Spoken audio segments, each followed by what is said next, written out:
আসসালামু আলাইকুম dear students, কেমন আছো তোমরা সবাই? আশা করি তোমরা সবাই ভালো আছো। আমাদের অন্যরকম পাঠশালা পরিবারের পক্ষ থেকে তোমাদের জন্য আমি আজকে আরেকটি লেকচার নিয়ে চলে এসেছি।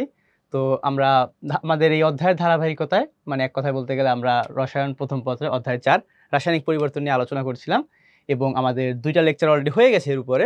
তো তোমরা যারা বিগত লেকচারগুলো হয়তো মিস করেছো বা এটাই ফার্স্ট করছো হয়তো তোমরা, তো তাদেরকে আমি বলবো যদি তোমরা আগের 2টা লেকচার দেখতে চাও এই প্লেলিস্টে পেয়ে যাবে তোমরা, বা তোমরা আমাদের ইউটিউবে সার্চ করতে পারো যে chemistry first paper chapter 4 chemical equilibrium এই অধ্যায়টা লিখে সার্চ করে তোমার চলে আসবে, বা তুমি লেকচারের নাম লিখেও সার্চ দিতে পারো।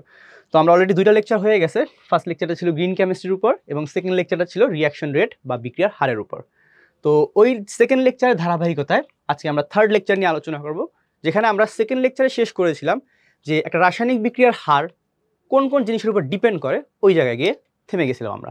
মেনলি ওখানে আমরা রাসায়নিক বিক্রিয়ার হারটা কি, কোন বিক্রিয়ার ক্ষেত্রে মানে কোন বিক্রিয়া হওয়া পসিবল, কোন বিক্রিয়া হওয়া পসিবল না, তাহলে একটা বিক্রিয়া যদি পসিবল হয় সেটা কি ফাস্ট হবে নাকি স্লো হবে, সেটা কি অনেক টাইম লাগবে নাকি সেটা অল্প টাইম লাগবে, সেটা রিভার্সিবল হবে নাকি ইরিভার্সিবল হবে, মানে একমুখী হবে নাকি উভমুখী হবে, সম্মুখমুখী বিক্রিয়া কেমন হবে, পশ্চাৎমুখী বিক্রিয়া কেমন হবে, ইন ডেপথে টু দ্য পয়েন্টে সব কিছু আলোচনা করেছিলাম। তো কেউ যদি এই লেকচারটা না করে থাকে আমি রিকোয়েস্ট করবো ভাইয়া একটু ওই লেকচারটা দেখে আসো, কারণ এই লেকচারটা করার জন্য তোমার ওই লেকচারের অনেক ফার্ম একটা নলেজ লাগবে এখানে। তো যারা আমরা ওই লেকচারটা করেছি তারা আসো এই লেকচারটা শুরু করি আপাতত। সো আমাদের আজকের টপিক হচ্ছে ভাইয়া, দেখো আজকের টপিক হচ্ছে ভাইয়া বিক্রিয়ার হার এবং হার সমীকরণ। তো অলরেডি এটা নিয়ে আমরা আলোচনা করেছি। আজকে মূলত আমরা বিক্রিয়ার হারকে এফেক্ট করে এমন নিয়ামকগুলোকে নিয়ে আলোচনা করবো। ওকে, বিক্রিয়ার হারের উপর আমাদের যে নিয়ামকের প্রভাব আছে সেই নিয়ামকগুলোকে নিয়ে আমরা একটু আলোচনা করার ট্রাই করব। সো নিয়ামক বলতে আসলে কি বোঝায়? এক কথায় বলতে গেলে যারা যারা একটা জিনিসকে এফেক্ট করতে পারে সেই জিনিসটাকে বোঝানো হয়। তো যেমন তোমাকে আমি যদি দেখাই, দেখো যে এখানে আমাদের নিয়ামকে কে আছে। রাসায়নিক বিক্রিয়ার হার নিম্নলিখিত জিনিসগুলোর উপর নির্ভর করে। কী কী ভাবে? দেখো, বিক্রিয়ক ঘনমাত্রা, তাপমাত্রা, চাপ, পৃষ্ঠতলের ক্ষেত্রফল, অনুঘটক, আলো, এগুলো হচ্ছে বেসিক জিনিসপত্র। এর বাইরেও আর অনেক জিনিসপত্র আছে। তো আমরা আসো প্রত্যেকটা জিনিস টু দ্য পয়েন্টে দেখার ট্রাই করি একটু। সো ফার্স্ট অফ অল ভাইয়া তোমাকে আমি একটা জিনিস বলি, দেখো যেটা রাসায়নিক বিক্রিয়া আসলে কীভাবে ওয়ার্কআউট করে না করে সেটা দেখি। মনে করো ভাইয়া তোমার কাছে একটা রাসায়নিক বিক্রিয়া আছে 2A + 3B। মনে করো ভাই 2A + 3B থেকে প্রোডাক্ট ফর্ম হচ্ছে, এটা তোমরা জানো। 2A + 3B থেকে মনে করো তোমার প্রোডাক্ট ফর্ম হচ্ছে। এই যে বিক্রিয়াটা হচ্ছে, এই বিক্রিয়ার ক্ষেত্রে আমার রিঅ্যাক্ট্যান্ট কে তুমি দেখতে পারতেছো এখানে। এখানে ভাই রিঅ্যাক্ট্যান্ট কে, এখানে ভাইয়া আপনার A and B, এরা হচ্ছে কি আপনার, এরা হচ্ছে আপনার বিক্রিয়ক বা রিঅ্যাক্ট্যান্ট। সো এরা হচ্ছে আপনার ভাইয়া রিঅ্যাক্ট্যান্ট। আর এরা যে রিঅ্যাক্ট্যান্ট, এদের কোন কোন জিনিসগুলো এই বিক্রিয়াকে এফেক্ট করতেছে তোমাকে যদি বলি, এই বিক্রিয়ার হার, এই বিক্রিয়ার হার রেট ইকুয়েশন আমরা মনে আছে আগের দিন লিখছিলাম যে এই বিক্রিয়ার ক্ষেত্রে আমরা বলতে পারি রেট অফ রিঅ্যাকশন। আপাতত ফুল ফর্মে লিখলাম, এটাকে আমরা শর্টকাটে কীভাবে লিখতাম আই গেস আমাদের মনে আছে, সেটাকে আমরা ROR লিখতাম। যে এই বিক্রিয়ার ক্ষেত্রে রেট অফ রিঅ্যাকশন আর ROR এর ইকুয়েশনটা কী হয় যদি আমরা আমাদের ইসের পার্সপেক্টিভে লিখি, যে হাফ মানে আমাদের stoichiometrical coefficient into DT is equal to minus 1/3। এখানে যেহেতু কী আছে 3 মোল আছে, তাহলে 1/3 DDT of concentration of B। এভাবে লিখতাম আমরা এটা। ওকে, এই জিনিসটা আমরা এভাবে লিখতাম যে এই বিক্রিয়ার ক্ষেত্রে আমাদের হার ইকুয়েশনটাকে এভাবে লিখতাম। কথা হচ্ছে ভাইয়া, তাহলে তুমি দেখতেই পারতেছো ভাইয়া, তুমি দেখতে পারতেছো একটা রিঅ্যাকশন কিন্তু তোমার কনসেন্ট্রেশনের উপর ডিপেন্ড করে আলটিমেটলি। কনসেন্ট্রেশন ছাড়া অনেক কিছু জিনিসপত্র আছে যার উপর একটা বিক্রিয়ার হার ডিপেন্ড করতে পারে। তাদের মধ্যে কী কী আসবে সবগুলো একটু আমরা আলোচনা করবো। সো ফার্স্টে আমরা আলোচনা করবো এখানে এর মধ্যে আরেকটা জিনিস লুকিয়ে আছে, সেটা হচ্ছে বিক্রিয়কের প্রকৃতি। এই তোমার বিক্রিয়ক যারা আছে না, এদের প্রকৃতির উপরও তোমার অনেকখানি অংশে ডিপেন্ড করে। সো আসলে ফার্স্টে আমরা ওই জিনিসটাকে নিয়ে একটু আলোচনা করি যে কোন কোন জিনিসের উপর এই জিনিসটা এফেক্ট করতে পারে বা এই জিনিসটা নির্ভর করে। ফার্স্ট অফ অল আমরা দেখবো যে বিক্রিয়কের প্রকৃতিটা কীরকম হয়। সো খেয়াল করো ভাইয়া, আমাদের ফার্স্ট টপিক এটা হচ্ছে বিক্রিয়কের প্রকৃতি।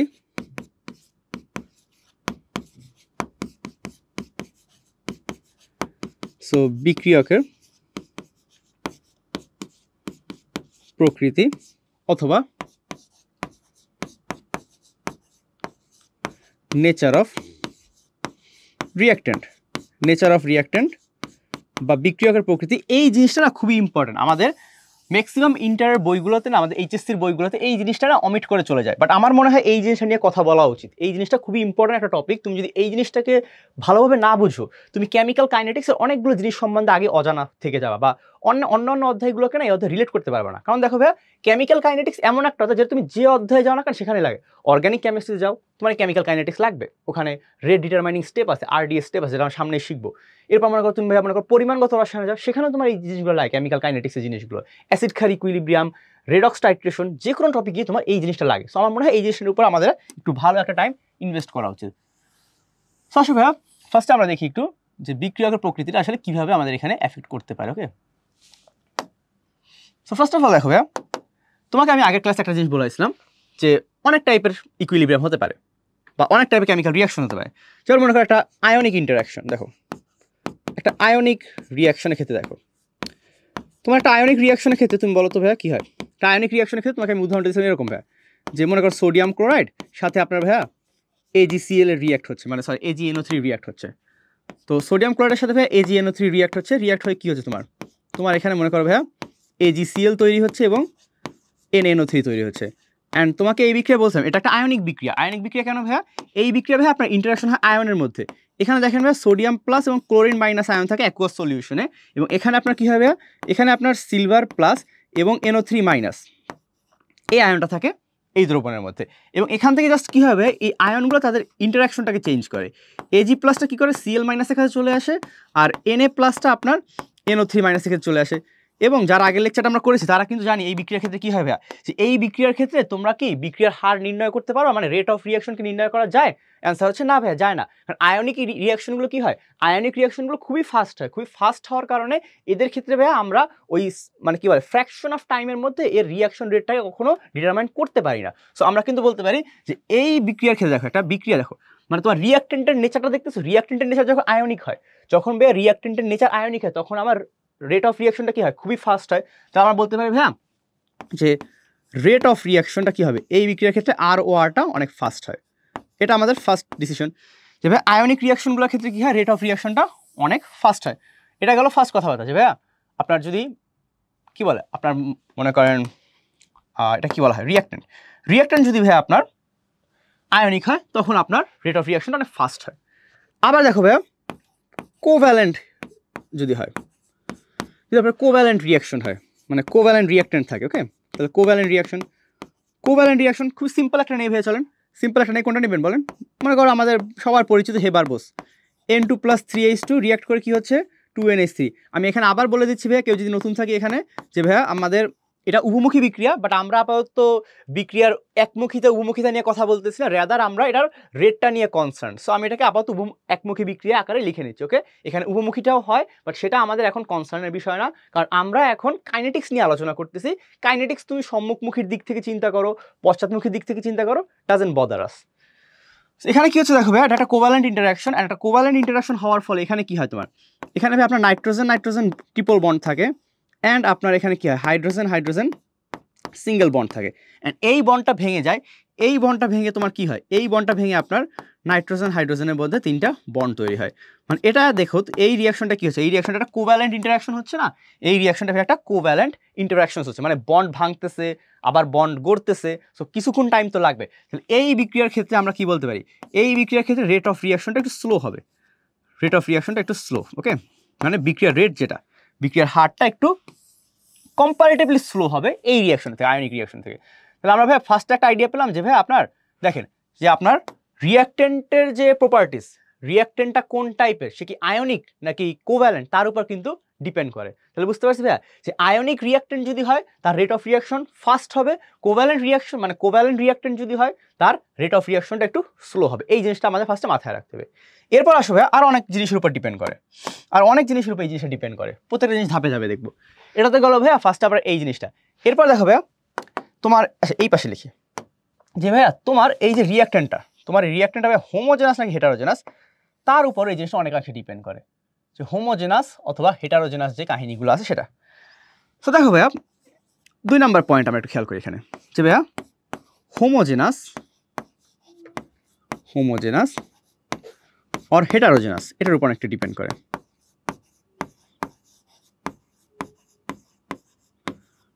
হোমোজেনাস আর হেটারোজেনাস রিঅ্যাকট্যান্ট।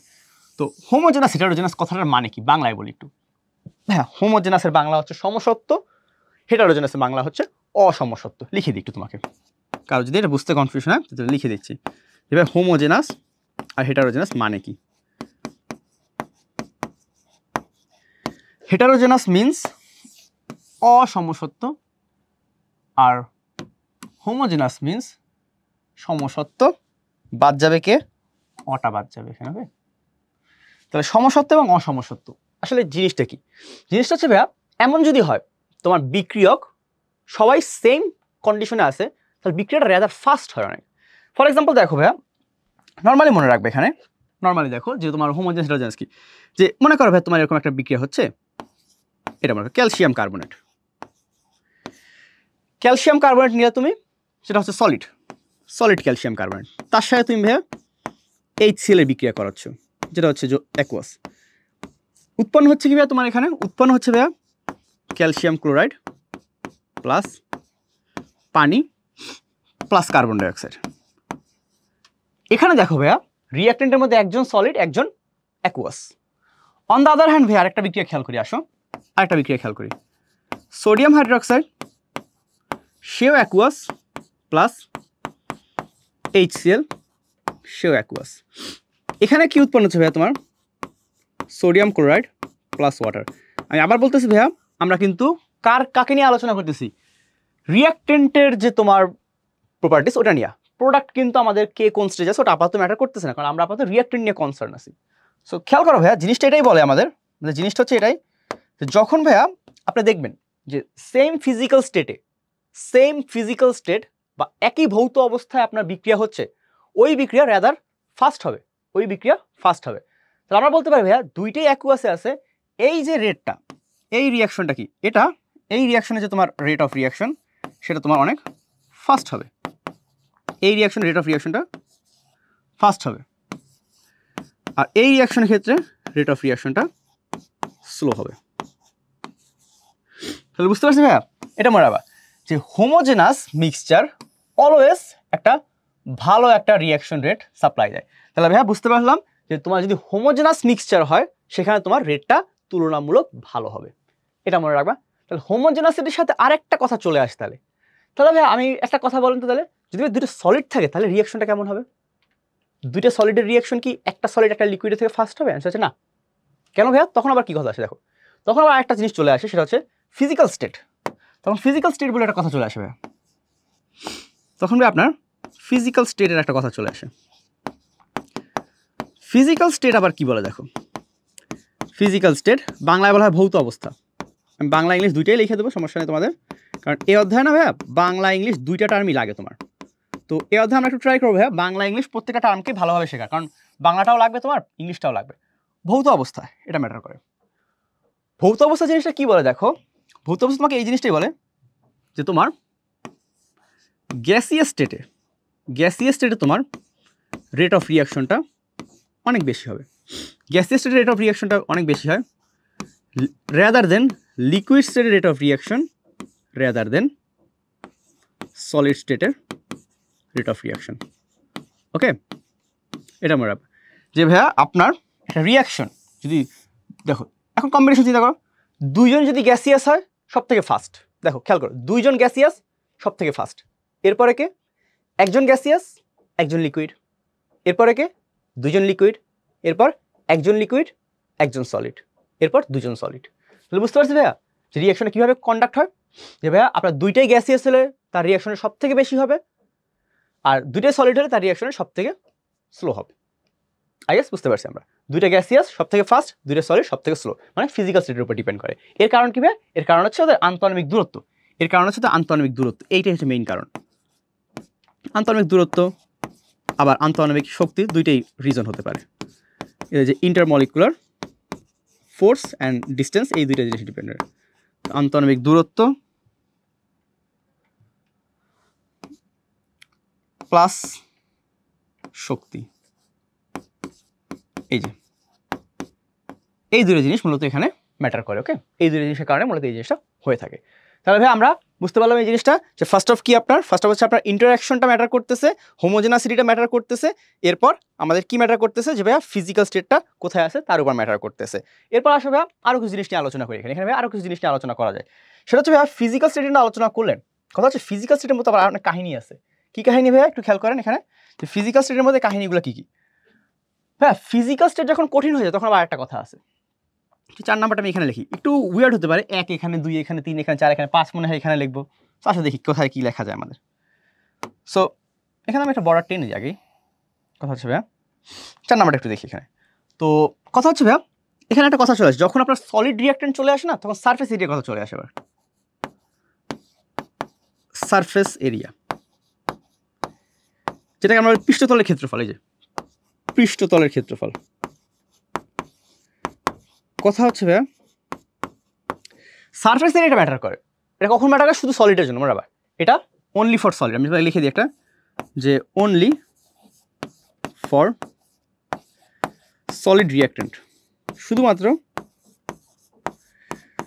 সলিড রিঅ্যাকট্যান্টের জন্যই এটা অ্যাপ্লিকেবল হয়। ওকে, যদি তোমার সলিড রিঅ্যাকট্যান্ট, তখন সলিড রিঅ্যাকট্যান্টকে দেখা যায় কি, দেখো ভাইয়া যে আচ্ছা তুমি একটা জিনিস চিন্তা করো, তোমাকে আমি একটা সিম্পল এক্সাম্পল দিই। যে মনে করো ভাইয়া তুমি চা খেতে বসছো একটা দোকানে, তুমি একটা দোকানে চা খেতে বসলা। এখন তোমাকে 2 টাইপের চিনি দেওয়া হলো, একটা চিনির দানা বড় বড়, একটা চিনির দানা একদম পাউডার ফর্মে চিনি। তুমি বলো তো কোন চিনিটা চায়ের মধ্যে খুবই তাড়াতাড়ি দ্রবীভূত হবে? তোমার অনেকে বলতে পারো ভাইয়া চিনি বড় দিচ্ছে, বড় চিনিটা আমি নেবো। বাট কেমিস্ট্রির দিক থেকে চিন্তা করে আসো, তোমার অনেকে চিন্তা করবে যে ভাইয়া চিনির দানা বড়, দাম বেশি হতে পারে, ওটাই নিয়ে আমরা বড় চিনি দিয়ে চা বানিয়ে খাবো। বাট জিনিসটা হচ্ছে না, কেমিস্ট্রির যে দৃষ্টিকোণ থেকে তোমাকে এটা বলে যে তুমি এটা চিন্তা করো ভাইয়া, যে চিনির দানাটা বড়, মনে করো একটা বড় চিনির দানা আছে, ওটার সারফেস এরিয়াটা বেশি না, তাহলে চা ওটার সাথে ইন্টারাক্ট বেশি করতে পারতেছে। রেদার তুমি বড় কণাটাকে তুমি যদি ছোট ছোট টুকরায় ভেঙে নাও, ক্ষেত্রফল বেড়ে যাচ্ছে না, চায়ের অণুগুলো বেশি ইন্টারাক্ট করতে পারতেছে না, অ্যাজ আ রেজাল্ট কি রিয়াকশন করার স্কোপ বাড়তেছে না। তো এই জিনিসটা ভাইয়া, এই জিনিসটা হচ্ছে আমার সারফেস এরিয়া কথাবার্তা। যে সলিড স্টেটে কি হয়, মনে করো ভাই এরকম তোমার কাছে এরকম একটা সলিড স্টেট আছে, তোমাকে আমি এরকম একটা এক্সাম্পল মানে চিত্র রেখে দিই। এরকম মনে করো ভাইয়া একটা বড় টুকরা আছে, ওকে, একটা বড় টুকরা আছে। এই বড় টুকরাটা কিন্তু ভাইয়া আপনার এই অণুগুলো পেনিট্রেট করতে পারতেছে, মানে ওভাবে অ্যাটাক করতে পারতেছে না। রেদার তুমি করলা কি, বড় টুকরাটাকে ভেঙে নিলা, বড় টুকরাটাকে ভেঙে কি করলে ভাইয়া তুমি ছোট ছোট টুকরো করে নিলে। দেখো বড় টুকরাটাকে তুমি এই যে ছোট ছোট টুকরা করে নিলা, তুমি বড় টুকরাটাকে একদম ছোট ছোট টুকরা করে নিলাম। তাহলে এখানে লাভ কি হলো বলো তো? এখানে লাভ কি হলো? লাভ হচ্ছে ভাইয়া এখন আপনার বেশি পরিমাণ অণু এখানে পেনিট্রেট করতে পারতেছে। এই যে মাঝখানে তোমার পানির অণুগুলো ঢুকে যেতে পারছে, মানে চায়ের অণু বলো বা পানির অণু বলো, তুমি যেটাই বলো না কেন, এদের মধ্যে ইন্টারাকশন করার স্কোপ বাড়তেছে না, ইন্টারাকশন বাড়তেছে। অ্যাজ আ রেজাল্ট বলা যায় ভাইয়া যে আপনি যদি কখনো সলিড কোনো জিনিস নিয়ে কাজ করেন, যে সলিড বিক্রিয়ক নিয়ে কাজ করেন, তখন আপনার এটা মনে রাখা লাগবে, মানে একটা বিক্রিয়কের 2 জনের মধ্যে একজন যদি সলিড হয়, তখন আপনার মনে রাখতে হবে রেদার আপনি সেটাকে একদম সলিড স্টেটে না নিয়ে একটু পাউডার ফর্মে নিয়ে নেন, তাহলে জিনিসটা বেটার হয়। কারণ সলিডের মধ্যে যত সারফেস এরিয়া বাড়বে, তার রিয়াকশন করার স্কোপ বাড়বে, তার রিয়াকশন রেট তত বাড়বে। সো আমরা বলতে পারি কি, দেখো এখানে আমরা বলতে পারি মনে করো এই রিয়াকশনটাই, যে ক্যালসিয়াম কার্বনেট, ওকে, তুমি যদি কোন ফর্মে নাও, আচ্ছা এই রিয়াকশনটা দেখি, হ্যাঁ ক্যালসিয়াম কার্বনেট প্লাস HCl, এখানে কি হচ্ছে আপনার ক্যালসিয়াম ক্লোরাইড হচ্ছে, প্লাস পানি হচ্ছে, প্লাস কার্বন ডাইঅক্সাইড হচ্ছে, এই রিয়াকশনটা। তো এই রিয়াকশনে আমরা কি বলতে পারি, দেখো এই রিয়াকশনে তুমি যদি ক্যালসিয়াম কার্বনেট রক ফর্মেশনে নাও, মনে করো আমি এটা রক নিলাম, একটা বড় পাথর ফর্মেশনে নাও, রক ফর্মেশনে হলে কি হবে তোমার এখানে, আমার মনে করো এখানে বললাম যখন তুমি রক ফর্মেশনে নেবা তখন তোমার এখানে রেট অফ রিয়াকশনটা স্লো হবে, এখানে রেট অফ রিয়াকশনটা কি হবে, slow. On the other hand তুমি যেটাকে অন্য ফর্মেশনে নাও, যে এই রিয়াকশনটাই তুমি কি করলে ভাইয়া, সরি কি হয়ে গেছে, ভুলটা করছি, আচ্ছা এই যে তুমি করলা কি এই সেম জিনিসটাই এবার রক ফর্মেশনে না নিয়ে পাউডার ফর্মেশনে নিলা, ওকে, তখন তোমার কি হয়ে যাবে, এটা ফাস্ট হয়ে যাবে। ওকে, তোমার এখানে রক ফর্মেশনে না নিয়ে তুমি এটাকে কি করলা, পাউডার ফর্মেশন নিলাম, যে আমি ক্যালসিয়াম কার্বনেট গুঁড়া গুঁড়া করে পাউডার ফর্মেশন নিলাম, তখন তোমার রেট অফ রিয়াকশনটা কি হয়ে যাবে, অবশ্যই রেট অফ রিয়াকশনটা তোমার এখানে ফাস্ট হয়ে যাবে। সো বুঝতে পারছি আমরা ভাইয়া যে সারফেস এরিয়ার কাহিনীটা কি, সারফেস এরিয়াটাও কিন্তু এখানে ভাইয়া অনেক বড় অংশে ম্যাটার করতে পারে। এরপর আসবে আর কি কি আছে, আর অনেক জিনিসপত্র আছে ভাইয়া, অনেক জিনিসপত্র দেখা ট্রাই করবে এখানে। তো এরপরে আসবে আমাদের যে মনে করো তোমার অনেক স্টেটগুলো নিয়ে আলোচনা করলাম, প্রোডাক্ট এবং রিয়াক্টেন্টের মধ্যে আরও কিছু কথা আছে। দেখো মনে করি এখানে 4 নাম্বার দিচ্ছি, তো 5 নাম্বার এখানে দিই আমরা। 5 নাম্বারটা হচ্ছে stability of reactant and product আর রিঅ্যাক্ট্যান্টের স্টেবিলিটির উপর ডিপেন্ড করে অনেকটা। কথা হচ্ছে ভাইয়া, একটা রিয়াকশন কতটা স্টেবল প্রোডাক্ট দিচ্ছে তোমাকে, একটা রিয়াকশন তোমাকে কতটা স্টেবল প্রোডাক্ট দিচ্ছে তার উপর ডিপেন্ড করবে তোমার রেটটা ভালো হবে নাকি খারাপ হবে, মানে বেশি হবে নাকি কম হবে। জিনিসটা কীরকম তোমাকে আমি চিন্তা করি এরকম, মনে করো ভাইয়া তোমাকে আমি এরকম বললাম, দেখো দুটো বিক্রিয়া দেখি আমরা, দুটো বিক্রিয়া দেখি, তাহলে বুঝতে পারবা যে ভাইয়া আপনার মনে করেন CH3COOH, CH3COOH সে ভেঙে যাচ্ছে, সে ভেঙে গিয়ে কি উৎপন্ন হচ্ছে, CH3COO- plus H plus. On the other hand HCOOH সেও ভেঙে যাচ্ছে, সে ভেঙে গিয়ে কি উৎপন্ন হচ্ছে, HCOO- plus H plus.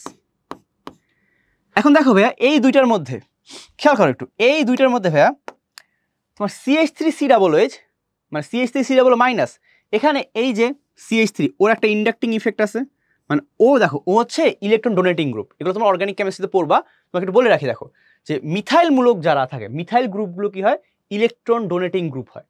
Electron donating group হওয়ার কারণে দেখো নেগেটিভকে নেগেটিভ চার্জ দিচ্ছে, তাহলে আনস্টেবল হয়ে পড়তেছে না আরও, তাহলে এখানে দেখো এই প্রোডাক্টটা কি আনস্টেবল, এই প্রোডাক্টটা আনস্টেবল রাদার দেন এই প্রোডাক্টটা কিন্তু স্টেবল।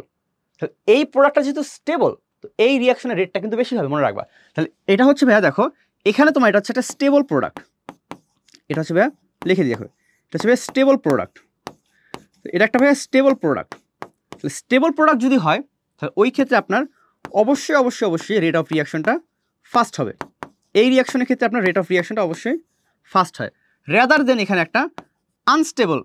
দেখো এখানে কি হচ্ছে, এখানে একটা আনস্টেবল প্রোডাক্ট আছে, আর একটা আনস্টেবল প্রোডাক্ট যদি থাকে তাহলে তোমার সেখানে রেট অফ রিয়াকশনটা কী হবে, অবশ্যই ভাইয়া আপনি বুঝতেই পারতেছেন সেটা রেট অফ রিয়াকশনটা স্লো হয়ে যাবে।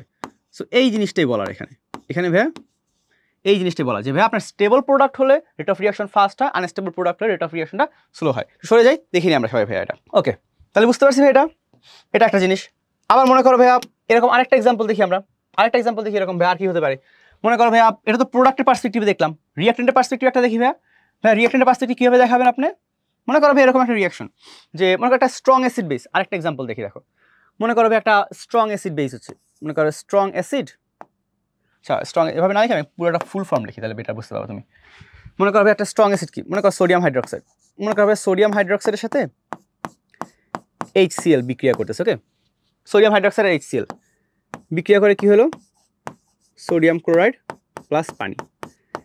এই বিক্রিয়াটাই দেখো ভাইয়া, এই বিক্রিয়াটায় রিঅ্যাক্টেন্ট বোথ স্ট্রং, দুইটাই হচ্ছে স্ট্রং, দুইটা যদি স্ট্রং হয় তাহলে এদের ডিসোসিয়েশন কি ভালো হবে না, দুজনই স্ট্রং, ডিসোসিয়েশন ভালো হবে, অ্যাজ আ রেজাল্ট এই রিয়াকশনের রেট অফ রিয়াকশনটা ফাস্ট হবে, ওকে এই রিয়াকশনের রেট অফ রিয়াকশনটা খুবই ফাস্ট হবে। অন দ্য আদার হ্যান্ড দুইজন যদি উইক হয়, উইক অ্যাসিড নাও দুইটা, মনে করো ভাই আচ্ছা সরি উইক অ্যাসিড বেস নেই, দুইটা উইক অ্যাসিডকে বিক্রিয়া করবে না, CH3COOH প্লাস মনে করো তোমার অ্যামোনিয়াম হাইড্রোক্সাইড, দুইটাই তোমার উইক বেস, মানে sorry week acid weak base, এদের মধ্যে বিক্রিয়া হলে কি হয়, CH3COONH4 প্লাস H2O। এখানে দেখো ভাইয়া এদের যে পেয়ারটা, এদের পেয়ারটা হচ্ছে উইক পেয়ার, এদের অ্যাসিডটাও উইক বেসটাও উইক, দুজনে যদি উইক হয়, এখানে দেখো এখানে কি হচ্ছে আমাদের লিখে দিই একটু, এখানে বোথ হচ্ছে উইক, তাহলে দুইজনে যদি আমার উইক হয় ভাইয়া তখন কি হবে, তখন আপনার সিম্পলি রেট অফ রিয়াকশনটা স্লো হয়ে যাবে।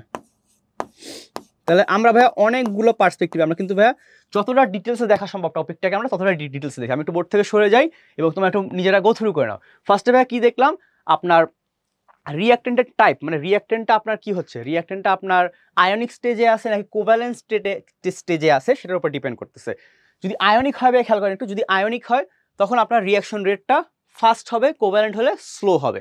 দেন আসবে stability of reactant and product, product যতটা স্টেবল রিয়াকশন রেট তত ফাস্ট, প্রোডাক্ট যত আনস্টেবল রিয়াকশন রেট ততটাই স্লো।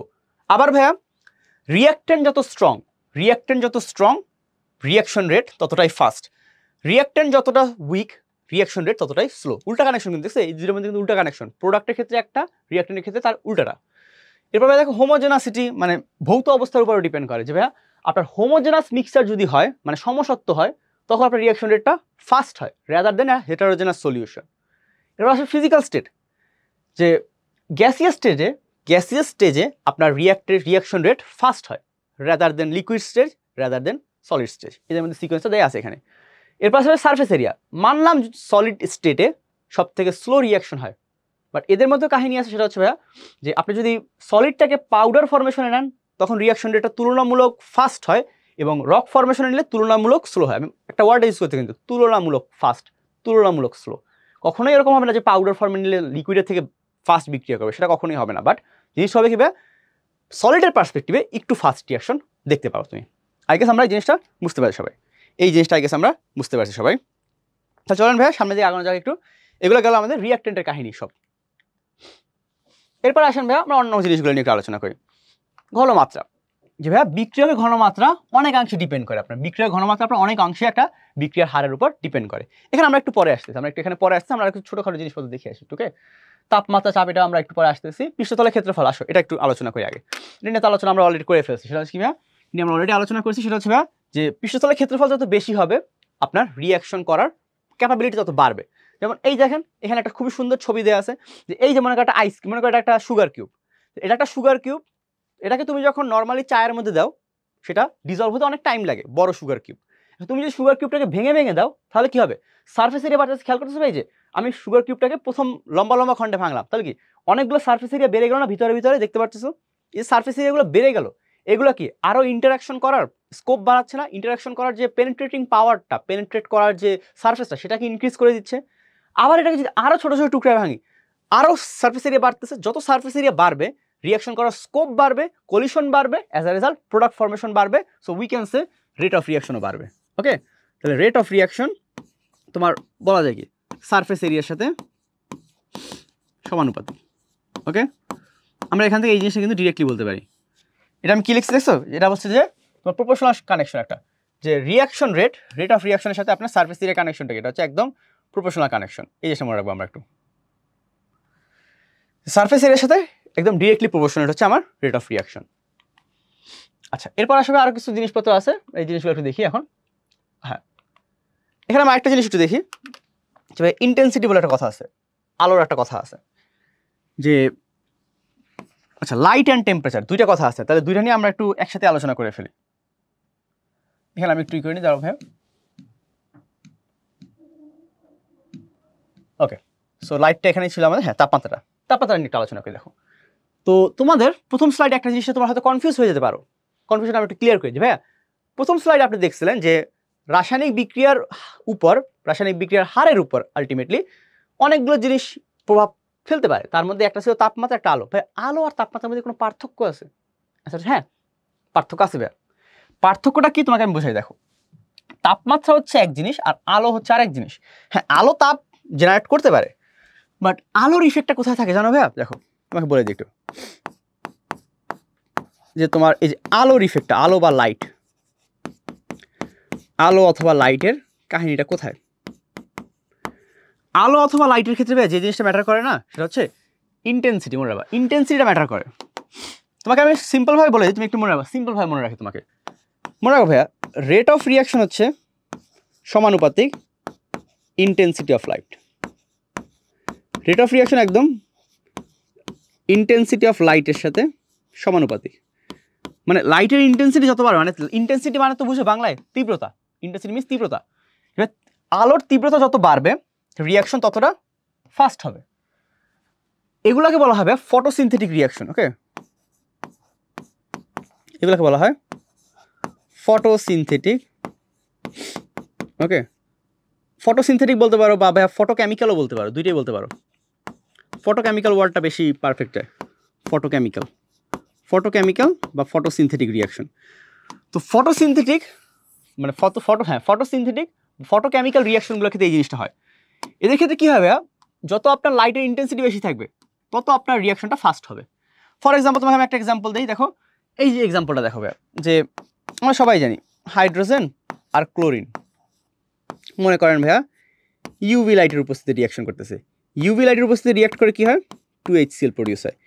এখানে ভাইয়া আপনি লাইটের ইন্টেন্সিটি যত বাড়াবেন তত দেখবেন ফাস্ট হচ্ছে, লাইটের ইন্টেন্সিটি যত বাড়বে অত ফাস্ট রিয়াকশন হবে। সে ফর এক্সাম্পল ফার্স্ট কেসে আমি বললাম, ফার্স্ট কেসে মনে করেন আপনাকে বললাম আমি 60 ওয়াটের একটা লাইট দিলাম, মনে করেন 60 ওয়াটের একটা লাইট দিলাম, 60 ওয়াটের লাইট দিলে কি হবে, সেখানে আপনার রিয়াকশন রেটটা যতটুকু ফাস্ট হবে, মনে করেন আমি বললাম 60 আর 100 দিব, তো 60তে আপনি দেখবেন রিয়াকশন রেটটা তুলনামূলক স্লো হচ্ছে। আমি আবার বলতেছি comparatively slow, it's not slow, it's comparatively slow ভাইয়া। যে আপনি একই জিনিস বেশি কম দিচ্ছেন, একই জিনিস যখন বেশি কম দিবেন তখন জাস্ট হালকার উপরে ডিফারেন্স খেয়াল করবেন, অত বেশি মেজর স্কেলে ডিফারেন্স খেয়াল করবেন না। তাহলে 60 ওয়াটের লাইট দিলেন, রিয়াকশন রেটটা একটু স্লো পেলেন, সেখানে আপনি মনে করেন 100 ওয়াটের একটা লাইট দিবেন, তখন আপনি কি দেখবেন, তখন আপনি দেখবেন এই 60 ওয়াটের লাইটের জন্য আপনি যে রিয়াকশন রেট পেয়েছিলেন তার থেকে একটু হলেও এখান থেকে বেশি রিয়াকশন রেট পাবেন। তো বুঝতে পারছি আমরা যে লাইটের ইন্টেন্সিটিটা মূলত এখানে একটা ভালো ইফেক্ট ফেলে।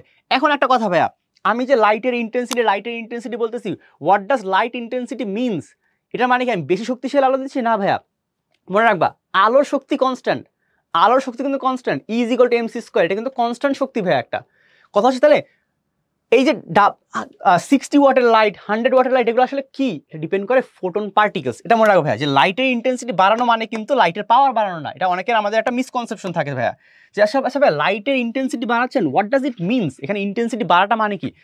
তোমাকে আমি বলে দেখো, লাইটের ইন্টেন্সিটি বাড়া, এই যে লাইটের ইন্টেন্সিটি বাড়ানো মিনস নাম্বার অফ ফোটন বাড়ানো। মনে রাখবা এটা হচ্ছে নাম্বার অফ ফোটন বাড়ানো।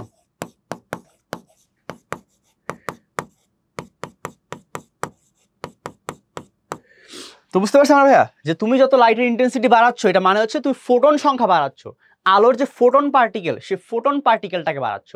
অ্যাজ আ রেজাল্ট আমরা কি বলতে পারি, তাহলে বুঝতে পারছো ভাইয়া, যে যারা ভাইয়া ফটোসেন্সিটিভ বলো, মানে অনেক নাম বলতে পারো, যে ভাইয়া এমন কেমিক্যাল রিয়াকশন আছে যারা ফটোকেমিক্যাল রিয়াকশন বা ফটোসিনথেটিক রিয়াকশন বা ফটোসেন্সিটিভ রিয়াকশন, মানে আলোর প্রতি সংবেদনশীল রিয়াকশন, এইসব রিয়াকশনগুলোর ক্ষেত্রে কি হয়, আপনি আলোর তীব্রতা বা আলোর ইন্টেন্সিটি যত বাড়াবেন তত ফোটন পার্টিকেলস বাড়বে, তত রেট অফ রিয়াকশন বৃদ্ধি পাবে। এগুলো সামনে আসবে, মুক্তমূলকীয় বিক্রিয়াগুলো দেখবা তুমি, মুক্তমূলকীয় বিক্রিয়াগুলোর ক্ষেত্রে আলো খুবই ভালো একটা রোল প্লে করে।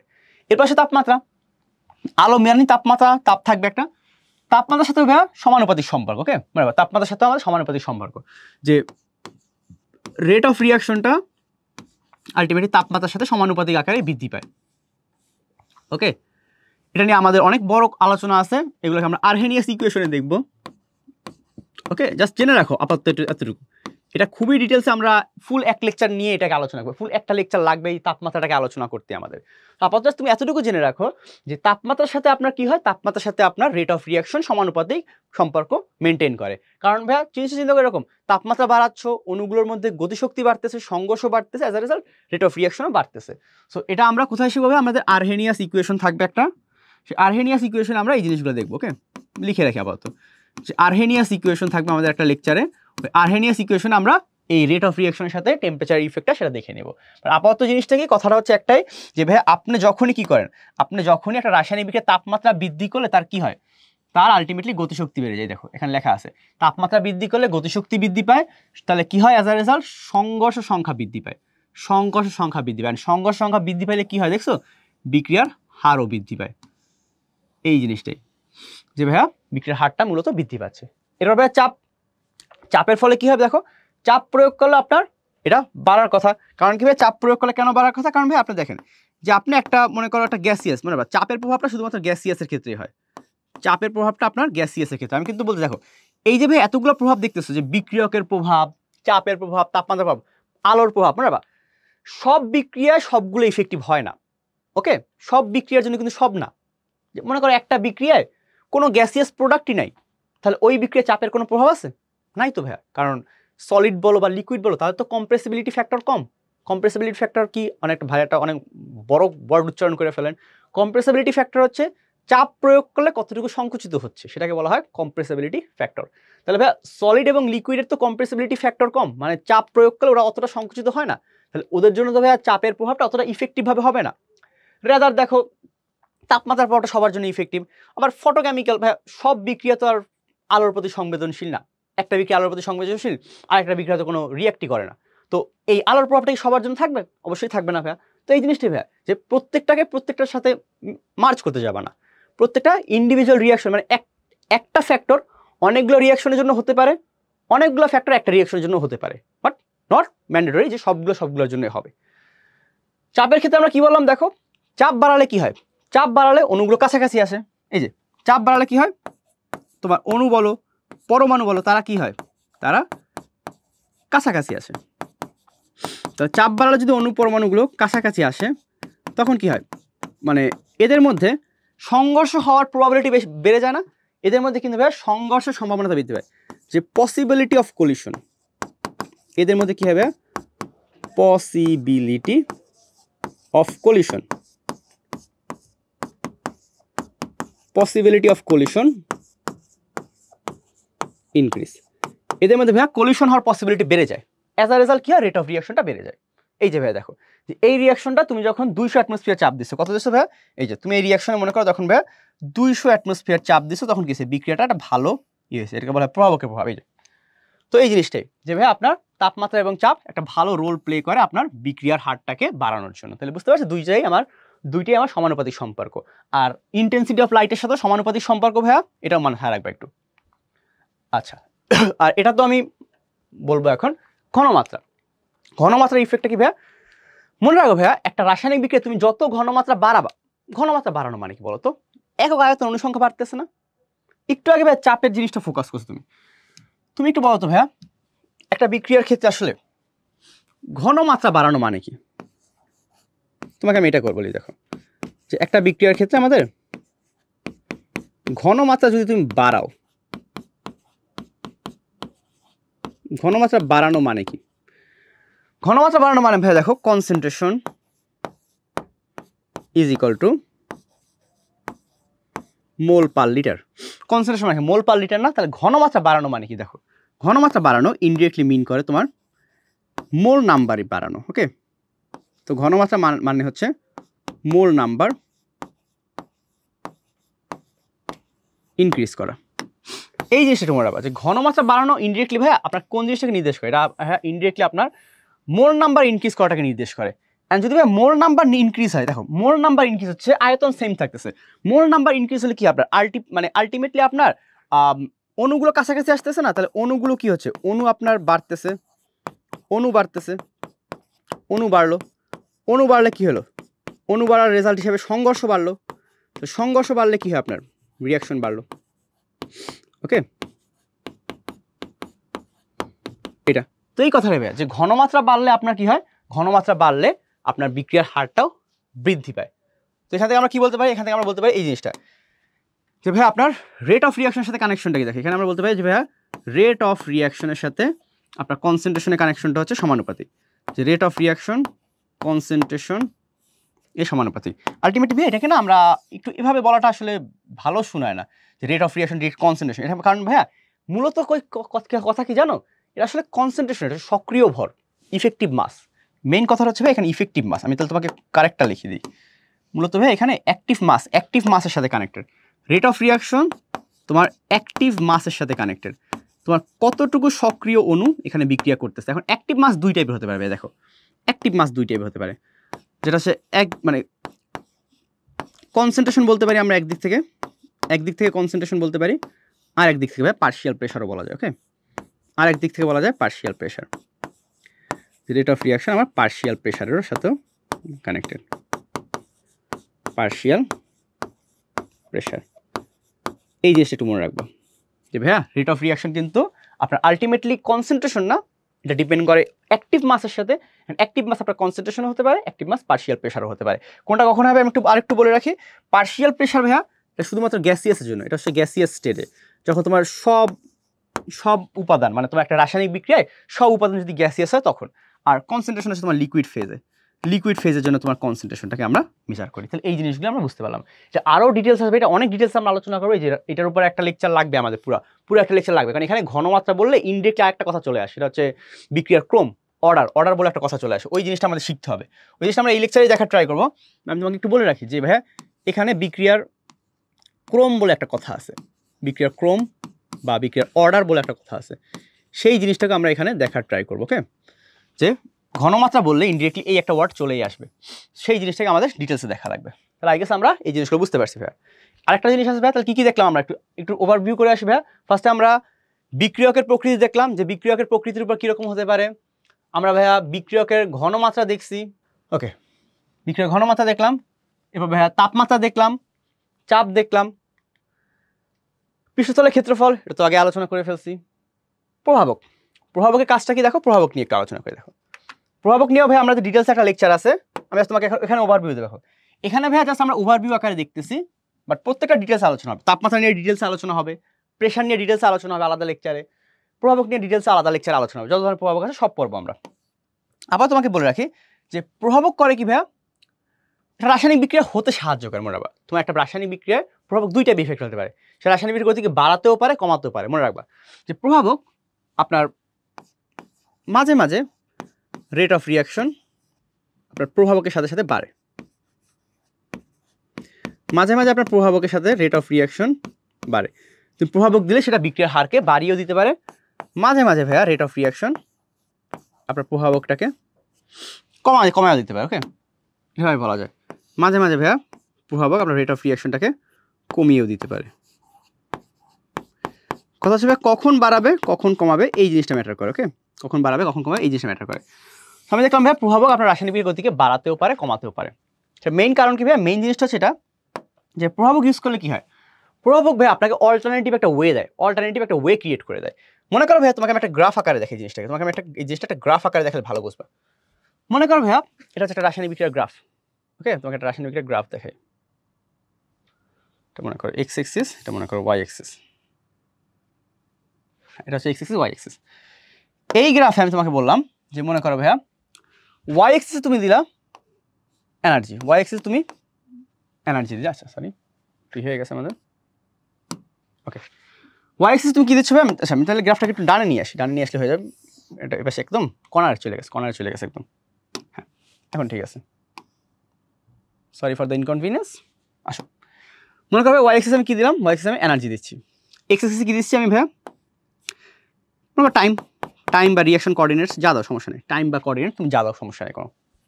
তুমি দেখবা কি ভাইয়া এটা রাসায়নিক বিক্রিয়ার জন্য একটা কেমিক্যাল রিয়াকশনের একটা সার্টেন এনার্জি লেভেল আছে। মনে রাখবে একটা সার্টেন এনার্জি লেভেল আছে। মনে করো এই এনার্জিটা এটা হচ্ছে তোমার রিয়াক্টেন্ট এনার্জি, এই যে দাগটা দিলাম আমি এটা মনে করো reactant energy, E of R reactant energy. এই জায়গায় তোমার প্রোডাক্ট এনার্জি আছে। রিয়াক্টেন্ট ধাপ করে প্রোডাক্ট হয়ে যায় না, রিয়াক্টেন্ট রেদার করে কি মনে রাখবে, রিয়াক্টেন্ট একটা খুবই বড় একটা পথ পাড়ি দিয়ে দেন প্রোডাক্ট হয়। এটা মনে রাখবা, রিয়াক্টেন্ট বড় একটা পথ পাড়ি দিয়ে প্রোডাক্ট হয়। মনে করবে এরকম যে এখানে তুমি ইআর থেকে ইপিতে যাবা, ইআর থেকে ইপিতে যাবা তোমার একটা পাহাড় অতিক্রম করে যাওয়া লাগে। তাহলে পাহাড় অতিক্রম করতে অবশ্যই তোমার বেশি টাইম, অনেক কষ্ট হবে না? তুমি চিন্তা করো যে ভাই তুমি এ থেকে বি একটা জায়গায় যাবা, মাঝখানে একটা পাহাড় আছে, যে এই পাহাড়টা আছে, এই পাহাড় ক্রস করে যেতে থেকে তোমার অনেক কষ্ট হবে। তাহলে এই জিনিসটাই হচ্ছে বিক্রিয়ক ক্ষেত্রে, যে একটা বিক্রিয়ককে উৎপাদ হওয়ার জন্য অনেক পরিমাণ এনার্জি ইনভেস্ট করতে হয়। প্রভাবক কি করে ভাইয়া, এই জায়গাটায় হেল্প করে। এই যে এত এনার্জি আমি দিব, একটা কাজ করা যায় না? মনে করো তুমি পাহাড় ক্রস করে এক জায়গা থেকে আরেক জায়গায় যাচ্ছ, তুমি করলা কি পাহাড় কেটে মাঝখান থেকে রাস্তা বানিয়ে দেবা। প্রভাবক এই কাজটাই করে। আমি জাস্ট মেটাফোর আকারে বোঝাচ্ছি তোমাকে, এটা ডিটেলস তোমাকে সামনে লেখাগুলোতে বোঝাবো। প্রভাবক কি করে দেখো, এই যে এই রাস্তা চেঞ্জ করে না, রেদারও করে কি যাওয়ার একটা খুবই সিম্পল ওয়ে তৈরি করে দেয়। খেয়াল করছে ভাইয়া, যাওয়ার একটা খুবই সিম্পল ওয়ে তৈরি করে দিলাম। আমি আরেকটু ভালোভাবে আঁকি কার্ভটা। এই যে প্রভাবক করলো কি ভাই, এই যে দেখছো তোমার যাওয়ার রাস্তাটা কমিয়ে দিল। মানে আগে তুমি দেখো মনে করো দুইটা রাস্তা আছে এখন, একটা হচ্ছে পাহাড় অতিক্রম করে যেতে পারো তুমি এ থেকে বিতে, আর একটা হচ্ছে তুমি ভাইয়া এই পাহাড়ের মধ্যে একটা সুড়ঙ্গ করা আছে, সুড়ঙ্গ দিয়ে যেতে পারো। কোনটা বেনিফিশিয়াল? অবশ্যই সুড়ঙ্গ দিয়ে যাওয়াটা বেনিফিশিয়াল। অনেকে বলতে পারে না ভাইয়া আমি পাহাড় ক্রস করে যাবো, না ভাইয়া জিনিসটা হচ্ছে সুড়ঙ্গটা বেশি যাওয়া মানে ভালো, টাইম কম লাগবে, এনার্জি কম লাগবে। এই জিনিসটাই যে প্রভাবক এই কাজটাই করে ভাইয়া, প্রভাবক এই কাজটাই করে যে ভাইয়া আপনাকে একটা অল্টারনেটিভ ওয়ে ক্রিয়েট করে দেয় যার মাধ্যমে আপনি ফাস্ট বিক্রিয়াটা করতে পারেন। চেষ্টা করবে, কথা হচ্ছে ভাইয়া কমায় কখন, উল্টা কাহিনীটা। মনে করবে পাহাড়ের মধ্যে সুড়ঙ্গ আছে, তুমি সুড়ঙ্গ অফ করে সবাইকে বলো পাহাড়ের উপর থেকে যাও, এটা উল্টো হয়ে গেল না? তাহলে যে পাহাড়ের মধ্যে একটা সুড়ঙ্গ ছিল, সুড়ঙ্গটা বন্ধ করে দিলাম, বললাম পাহাড় ক্রস করে যাও, তাহলে কি শক্তি বেশি লাগবে না? তাহলে শক্তি বেশি লাগে, সবাই কি পাহাড় ক্রস করতে পারবে? পারবে না ভাইয়া। এই জিনিসটাই যে ভাইয়া প্রভাবক তোমার বিক্রিয়ার রেট অফ রিয়াকশনকে মানে বিক্রিয়ার হারকে বাড়াতেও পারে কমাতেও পারে। কিভাবে? অল্টারনেটিভ ওয়ে ক্রিয়েট করে। মনে রাখবা যে প্রভাবক কী করে? অল্টারনেটিভ ওয়ে ক্রিয়েট করে। আই গেস এই জিনিসটা বুঝতে পারছি আমরা। এই জিনিসটা এখানে লেখা আছে ভাইয়া। প্রভাবক কাকে বলে? প্রভাবক কাকে বলে এখানে বলা আছে, এটা লাগতে পারে। প্রভাবকের সংজ্ঞাটা খুবই ইম্পর্টেন্ট ভাইয়া, একটু মনে রাখবো আমরা যে প্রভাবক কি। প্রভাবক হচ্ছে এমন পদার্থ যারা রাসায়নিক বিক্রিয়ায় অংশগ্রহণ করে, মানে রাসায়নিক বিক্রিয়ায় অংশগ্রহণ করে না অ্যাকচুয়ালি, কারণ রাসায়নিক বিক্রিয়া শেষে এরা অপরিবর্তিত থাকে, এটা মনে রাখবা। এরা রাসায়নিক বিক্রিয়া শেষে অপরিবর্তিত থাকে। ওকে, ভর এবং সংযুক্ত। প্রভাবক দুইভাবে কাজ করে মূলত, এখানে একটা লিখছি আমরা, সেটা হচ্ছে এই জিনিসটাই যে সক্রিয়ণ শক্তি কমায় দেয়। এই যে ভাইয়া পাহাড় ক্রস করার যে এনার্জি, পাহাড় ক্রস করার যে এনার্জি, এটাকে আমরা কি বলি জানো? এটাকে আমরা বলি সক্রিয়ণ শক্তি। পাহাড় ক্রস করার এই বড় এনার্জিটাকে আমরা বলি সক্রিয়ণ শক্তি। সো দিস ইজ কল্ড সক্রিয়ণ শক্তি, যেটাকে আমরা অ্যাক্টিভেশন এনার্জি নাম দিই। ওকে, এটাকে আমরা অ্যাক্টিভেশন এনার্জি নাম দিই। সামনে পড়বা তুমি যে প্রভাবক কী করে? সক্রিয়ণ শক্তিকে কমিয়ে দেয়। সক্রিয়ণ শক্তি কমাই দিলে কি হয়? বেশি পরিমাণ অণু প্রোডাক্ট ফর্ম করতে পারে, অ্যাজ আ রেজাল্ট তোমার বিক্রিয়ার হারটা বেড়ে যায়। এই জিনিসটাই জাস্ট, এই জিনিসটা আর কিছুই না এখানে। আচ্ছা, এখন আমরা দেখো বিক্রিয়ার হার ধ্রুবক নিয়ে আলোচনা করবো। হচ্ছে হার ধ্রুবক কথাটা কি? আসলে ভাইয়া খুবই ডিটেলসে বোঝার চেষ্টা করবো, এটা খুবই নিউ একটা টপিক অ্যান্ড সফিস্টিকেটেড হবে। তোমাকে আমি বলে আসছি, আমি একটা কথা বলছিলাম যে বিক্রিয়ার হারের উপর ঘনমাত্রার প্রভাব, কাহিনী আছে এখানে অনেক কিছু। ঘনমাত্রা এবং তাপমাত্রা দুইটা প্রভাব আছে, যে দুইটা প্রভাব আমাদের এখানে ডিটেলসে জানতে হবে, এবং এর জন্য আমাদের হার ধ্রুবক কথাটা লাগবে। মনে করো ভাইয়া, ধরি, দূরে বলে ফেলাম, মনে করো আবার ধরি, অনেক কিছু একসাথে হচ্ছে না ভাইয়া, মনেও করতেছে আবার ধরতেও আসি, অনেক কিছু একসাথে ওয়ার্কআউট করতেছে। সো একটা বিক্রিয়া ধরে নিই, চলো একটা বিক্রিয়া মনে করি, বা একটা বিক্রিয়া ধরি 2A প্লাস বি। দেখো 2A প্লাস বি থেকে তোমার মনে করো যে কোনো একটা উৎপাদ তৈরি হচ্ছে। উৎপাদটা কি সেটা আমাদের কনসার্ন না, উৎপাদটা আমাদের কনসার্ন না, আমাদের কনসার্ন হচ্ছে বিক্রিয়াটা। 2A প্লাস বি, সেখান থেকে উৎপাদ হচ্ছে। তুমি বলো তো ভাইয়া, এই বিক্রিয়ায় তুমি যে একটা প্রভাব পড়ছো, বিক্রিয়কে ঘনমাত্রা বাড়ালে বিক্রিয়ার হার বৃদ্ধি পায়। এই বিক্রিয়া আমাদের এক্সপেক্টেড কি? এই বিক্রিয়া তুমি কি এক্সপেক্ট করতেছো? বিক্রিয়া ঘনমাত্রা বাড়াবা, উৎপাদ বাড়ার কথা। সো আমাদের এক্সপেকটেশনস হচ্ছে, ভাইয়া রেট অফ রিয়াকশনটা কি হবে? রেট অফ রিয়াকশন সমানুপাতিক হবে কনসেন্ট্রেশন অফ রিয়াক্ট্যান্ট। এটা তো আমাদের এক্সপেকটেশন, এটা সবসময় হয়। এখন কথা হচ্ছে এটা কি সমানুপাতিক হারে বাড়ে অলওয়েজ? এটা কি অলওয়েজ সমানুপাতিক হারে বাড়ে নাকি বাড়ে না? এটা হচ্ছে মেইন কথা, যে সবসময় কি এটা সমানুপাতিক হারে বাড়ে নাকি বাড়ে না। এটা নিয়ে খুবই সুন্দর একটা এক্সপেরিমেন্ট আছে। আমাদের দুজন সায়েন্টিস্ট, গোল্ডবার্গ আর ওয়েস নামে দুজন সায়েন্টিস্ট ছিল। সবার আগে দুজন সায়েন্টিস্ট এটা নিয়ে আলোচনা করছে। আসো একটু ইতিহাস পড়ে আসি। গোল্ডবার্গ অ্যান্ড ওয়েস নামের দুজন সায়েন্টিস্ট ছিল। সো গোল্ডবার্গ অ্যান্ড ওয়েস তারা একটা সূত্র দেয়, সূত্রটাকে বলা হয় law of mass action. Law of mass action, law of mass অ্যাকশনে তারা বলে, তারা এই জিনিসটা বলে যে এই যে তোমার বিক্রিয়াটা লিখলা 2A প্লাস বি থেকে উৎপাদ হচ্ছে, তারা বলছে এই জিনিসটা যে যত মোল বিক্রিয়ক অত গুণ তোমার বিক্রিয়ার ঘনমাত্রা বাড়বে, মানে বিক্রিয়ার হার বাড়বে। মানে তোমাকে আমি জিনিসটা সিম্পল ভাবে বলি, তারা বলছে এরকম, দেখো এ এর 2 মোল বিক্রিয়া করতেছে, বি এর 1 মোল বিক্রিয়া করতেছে। তুমি যদি ভাইয়া এ এর ঘনমাত্রা ডবল করো, তাহলে বিক্রিয়ার হার কি 4 গুণ হওয়ার কথা। বি এর ঘনমাত্রা তুমি যদি ডাবল করো, তো তোমার বিক্রিয়ার হার দ্বিগুণ হওয়ার কথা। তারা বলছে এটা যে এরকম ভাবে একটা রেসপন্স পাওয়া ভাইয়া, তুমি তোমার রেসপন্স হবে কিছু এরকম যে ভাই এখানে আপনি যদি এর ঘনমাত্রা, দেখো এর ঘনমাত্রাকে আপনি যদি ডাবল করে দেন, এর ঘনমাত্রা আপনি বাড়ায় ডাবল করে দিলেন, এর ঘনমাত্রা ডাবল করলে কি হয়? বিক্রিয়ার কত গুণ বাড়া উচিত? যেহেতু 2টা, তাহলে 4 গুণ বাড়ার কথা না। তারা বলছে এর ঘনমাত্রা আপনি ডাবল করলেন ভাইয়া, আপনার রেট অফ রিয়াকশন 4 টাইমস বাড়ে যাওয়ার কথা। ওকে, এরকম হওয়া উচিত। সাথে সাথে সে দেখলো তারা বলে এরকম, তাহলে ভাই বি এর ঘনমাত্রা বাড়ালে কি হবে? তাহলে আপনি যদি বি এর ঘনমাত্রাকে ডাবল করেন, তাহলে আপনার কি হবে? তাহলে বি এর ঘনমাত্রা আপনার ডাবল করলেন, তারপর রিয়াকশন রেট কত হওয়া উচিত? রিয়াকশন রেট হওয়া উচিত আপনার 2 গুণ। বাট তাদের এই কথা না হয় নাই। কারণ কি ভাইয়া, তারা যখন এক্সপেরিমেন্ট করতে গেছে, এক্সপেরিমেন্টালি তারা যখন জিনিসটা দেখতে গেল, তারা দেখতেছে হচ্ছে না, যে এক্সপেরিমেন্টালি যে কথাটা মানতেছে না, তারা দেখলো এক্সপেরিমেন্টালি এটা হচ্ছে না। রেজাল্ট তারা পেলো কি, মনে করে এরকম যে এই জিনিসটা থিওরিটিক্যালি তারা চিন্তা করছে। থিওরিটিক্যাল দেখো, থিওরিটিক্যাল দেখলে কিন্তু এটাই মনে হয়, হ্যাঁ থিওরিটিক্যাল কিন্তু এটাই হওয়া উচিত যে ভাইয়া আপনি এর ঘনমাত্রা ডাবল করবেন, তাহলে বিক্রিয়ার হাতে 4 গুণ হওয়া উচিত, কারণ 2 দুগুণে 4 হয়ে যাবে না। আর বি এর ঘনমাত্রা ডাবল করবেন, বিক্রিয়ার হাতে ডাবল হওয়াই উচিত।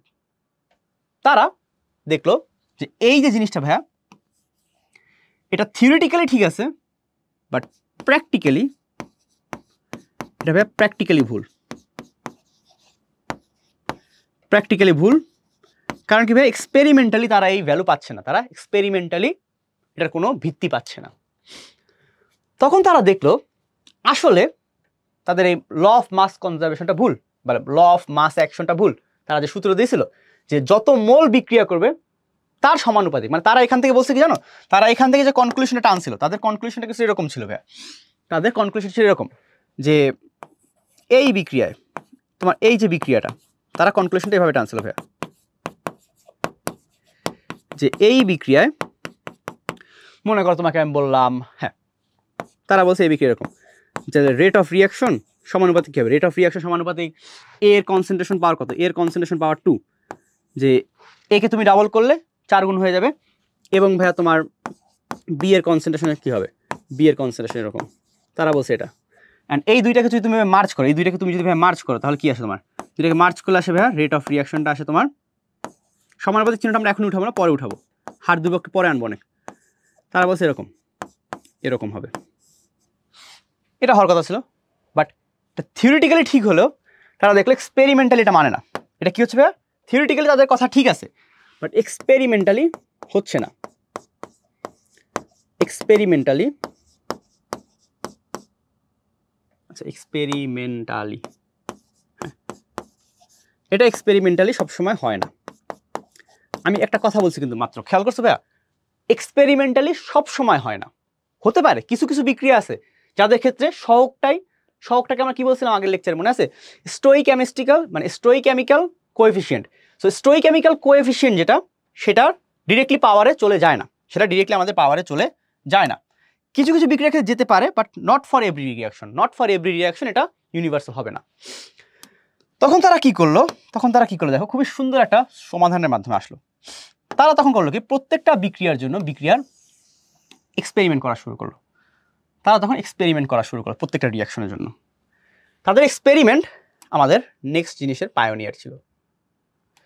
দেন গোলবার ওই চিন্তা করলো ভাই তাহলে এভাবে তো ওয়ার্কআউট করছে না, তাহলে কীভাবে করা যায় দেখি।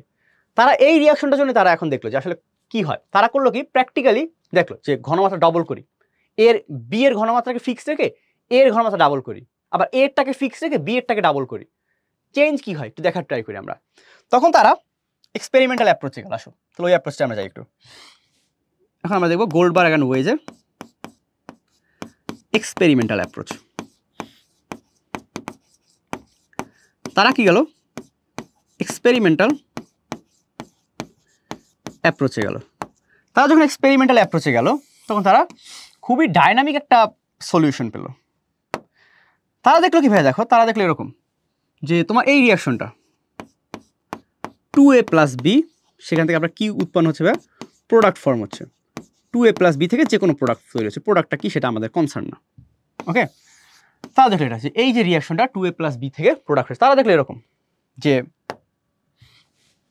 ইফ, তারা দেখলো এরকম যে এর কনসেন্ট্রেশনকে ডাবল করতেছো, এর কনসেন্ট্রেশনকে তুমি ডাবল করতেছো, বিক্রিয়ার হার 4 গুণ হওয়ার কথা সেখান থেকে না হয়ে বিক্রিয়ার হার তোমার ডাবল হচ্ছে। এর কনসেন্ট্রেশনকে ডাবল করলে বিক্রিয়ার হারটাও কি হচ্ছে, ডাবল হচ্ছে। এভাবে লিখি, বিক্রিয়ার হারটাও তোমার ডাবল হচ্ছে সাথে সাথে ভাইয়া। বাট তারা দেখলো, মনে করো বিয়েটা তার তুমি কি এক্সপেক্ট করছিলে, দেখো তাদের এক্সপেকটেশনের থেকে রেজাল্টটা কতটা ডাইভার্স যাচ্ছে, কতটা ডাইভার্স রেজাল্ট আসছে। তারা দেখলো বি এর কনসেন্ট্রেশনকে ডাবল করলে রিয়াকশনের ডাবল হওয়ার কথা, তারা দেখলো না, উল্টা কাহিনী হচ্ছে।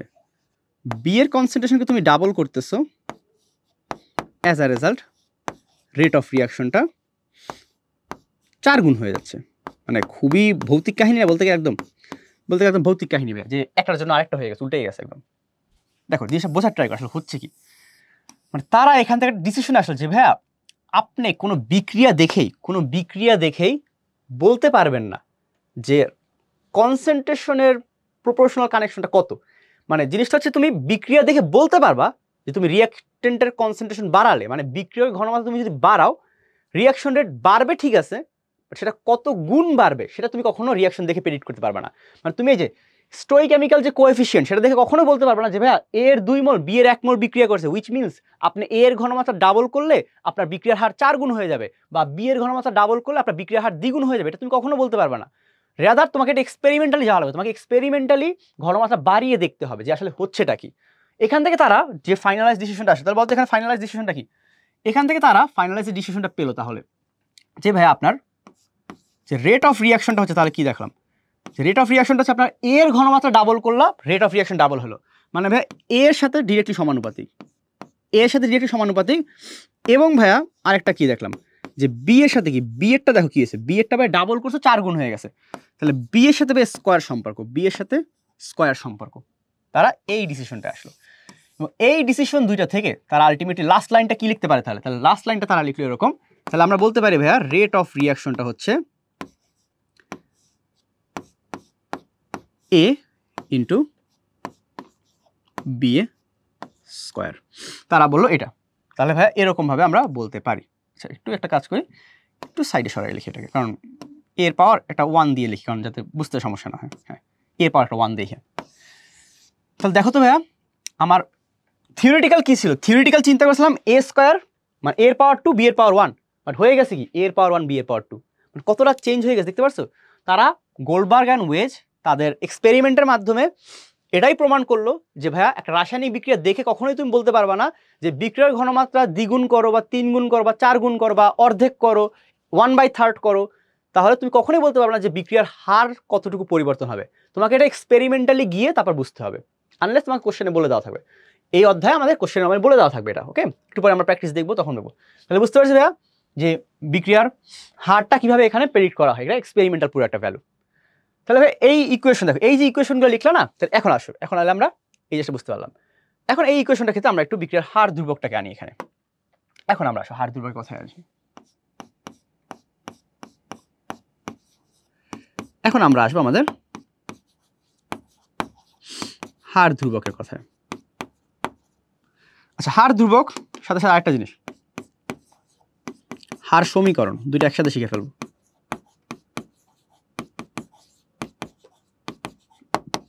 ওকে, হার ধ্রুবক প্লাস হার সমীকরণ। জিনিস হচ্ছে কি ভাই দেখো, আগে হার সমীকরণটা শিখি, এখানে হার সমীকরণটা আগে শিখি। হার সমীকরণ তোমাকে এই জিনিসটা বলে যে মনে করো তোমার একটা রিয়াকশন, মনে করো 4a প্লাস 3b, আমি আরেকটা রিয়াকশন লিখি, 4a প্লাস 3b থেকে তোমার প্রোডাক্ট ফর্ম হচ্ছে। ওকে, তো এই বিক্রিয়ার ক্ষেত্রে তুমি বলতে পারো কি, দেখো এই বিক্রিয়ার ক্ষেত্রে তুমি কখনোই বলতে পারবে না যে ভাইয়া তাহলে এ এর ঘনমাত্রাকে ডাবল করলে আপনার বি এর ঘনমাত্রাকে 16 গুণ হবে, কখনোই বলা যায় না, এটা এক্সপেরিমেন্টাল ভ্যালু। তাহলে এই বিক্রিয়ার ক্ষেত্রে তুমি এটা কখনোই বলতে পারবে। দেখো আমি তোমাকে লিখে দিই যে রেট অফ রিয়াকশন সমানুপাতিক, তুমি কখনোই বলতে পারবে না যে এ এর পাওয়ার 4 অ্যান্ড বি এর পাওয়ার 3, এটা তুমি কখনোই বলতে পারবা না। কারণ কি ভাই এটা কি হবে আপনার, এটা আপনার ভুল। লিখে দিই, ভুলটা পাশে লিখে দিই, যাতে আমরা ভুলটা পাশে লেখা থাকলে কখনো ভুল করবা না, এটা ভুল। রাদার কি হবে তোমার, রাদার হবে তোমার এটা, তুমি লিখবে এভাবে ভাইয়া রেট অফ রিয়াকশন সমানুপাতিক এর উপরে তুমি একটা এক্স দিবা, এর উপরে এক্স অ্যান্ড বি এর উপরে ওয়াই, এর উপরে এক্স বি এর উপরে ওয়াই। মানে তুমি এক্স আর ওয়াই এর মান জানো না, এটা যে কোনো কিছু হতে পারে, এক্স আর ওয়াই এর মান যে কোনো কিছু হতে পারে। Okay, X and Y can be anything, এটা হচ্ছে সঠিকটা। ওকে, এটা হচ্ছে আমার সঠিকটা, এটা সঠিকটা আমাদের। ওকে, এরকম প্রত্যেকটা রিয়াকশনে তুমি এভাবে লিখতে পারো। এই যে তুমি এক্সপ্রেশনটা লিখলে না, এই যে তুমি দেখো রেট অফ রিয়াকশনকে সমানুপাতিক দিয়ে কনসেন্ট্রেশন আকারে লিখলে, এই জিনিসটাকে বলা হয় রেট ল এক্সপ্রেশন। এটা অনেক নাম আছে, আমরা অনেকগুলো নাম দেখবো এখানে। কি কি নাম সবাই একটু খেয়াল করি, এটার নাম কি কি। এই যে তুমি সমীকরণটা লিখলা, এই সমীকরণটা যে তুমি লিখলা, এই দুইটা ভুলটা লেখো বা সঠিকটা লেখো, যেটাই লেখো না কেন, তো এইটাকে বলা হয় রেট ল এক্সপ্রেশন। এটাকে আমরা মেইনলি বলা হয় রেট ল এক্সপ্রেশন। দেখি, এটাকে আমরা বলি রেট ল এক্সপ্রেশন। শর্টকাটে মাঝে মাঝে রেট ল বলে ফেলি, মাঝে মাঝে এটাকে রেট ল বলে ফেলি, মাঝে মাঝে এটাকে রেট ইকুয়েশনও বলে ফেলি, যে যা বলো সমস্যা নেই, অনেক নামে ডাকা হয় এই জিনিসটাকে। অনেক সময় এটাকে রেট ইকুয়েশনও বলা হয়, অনেক সময় এটাকে ভাইয়া হার সমীকরণ বলা হয়, এটাকে বিক্রিয়ার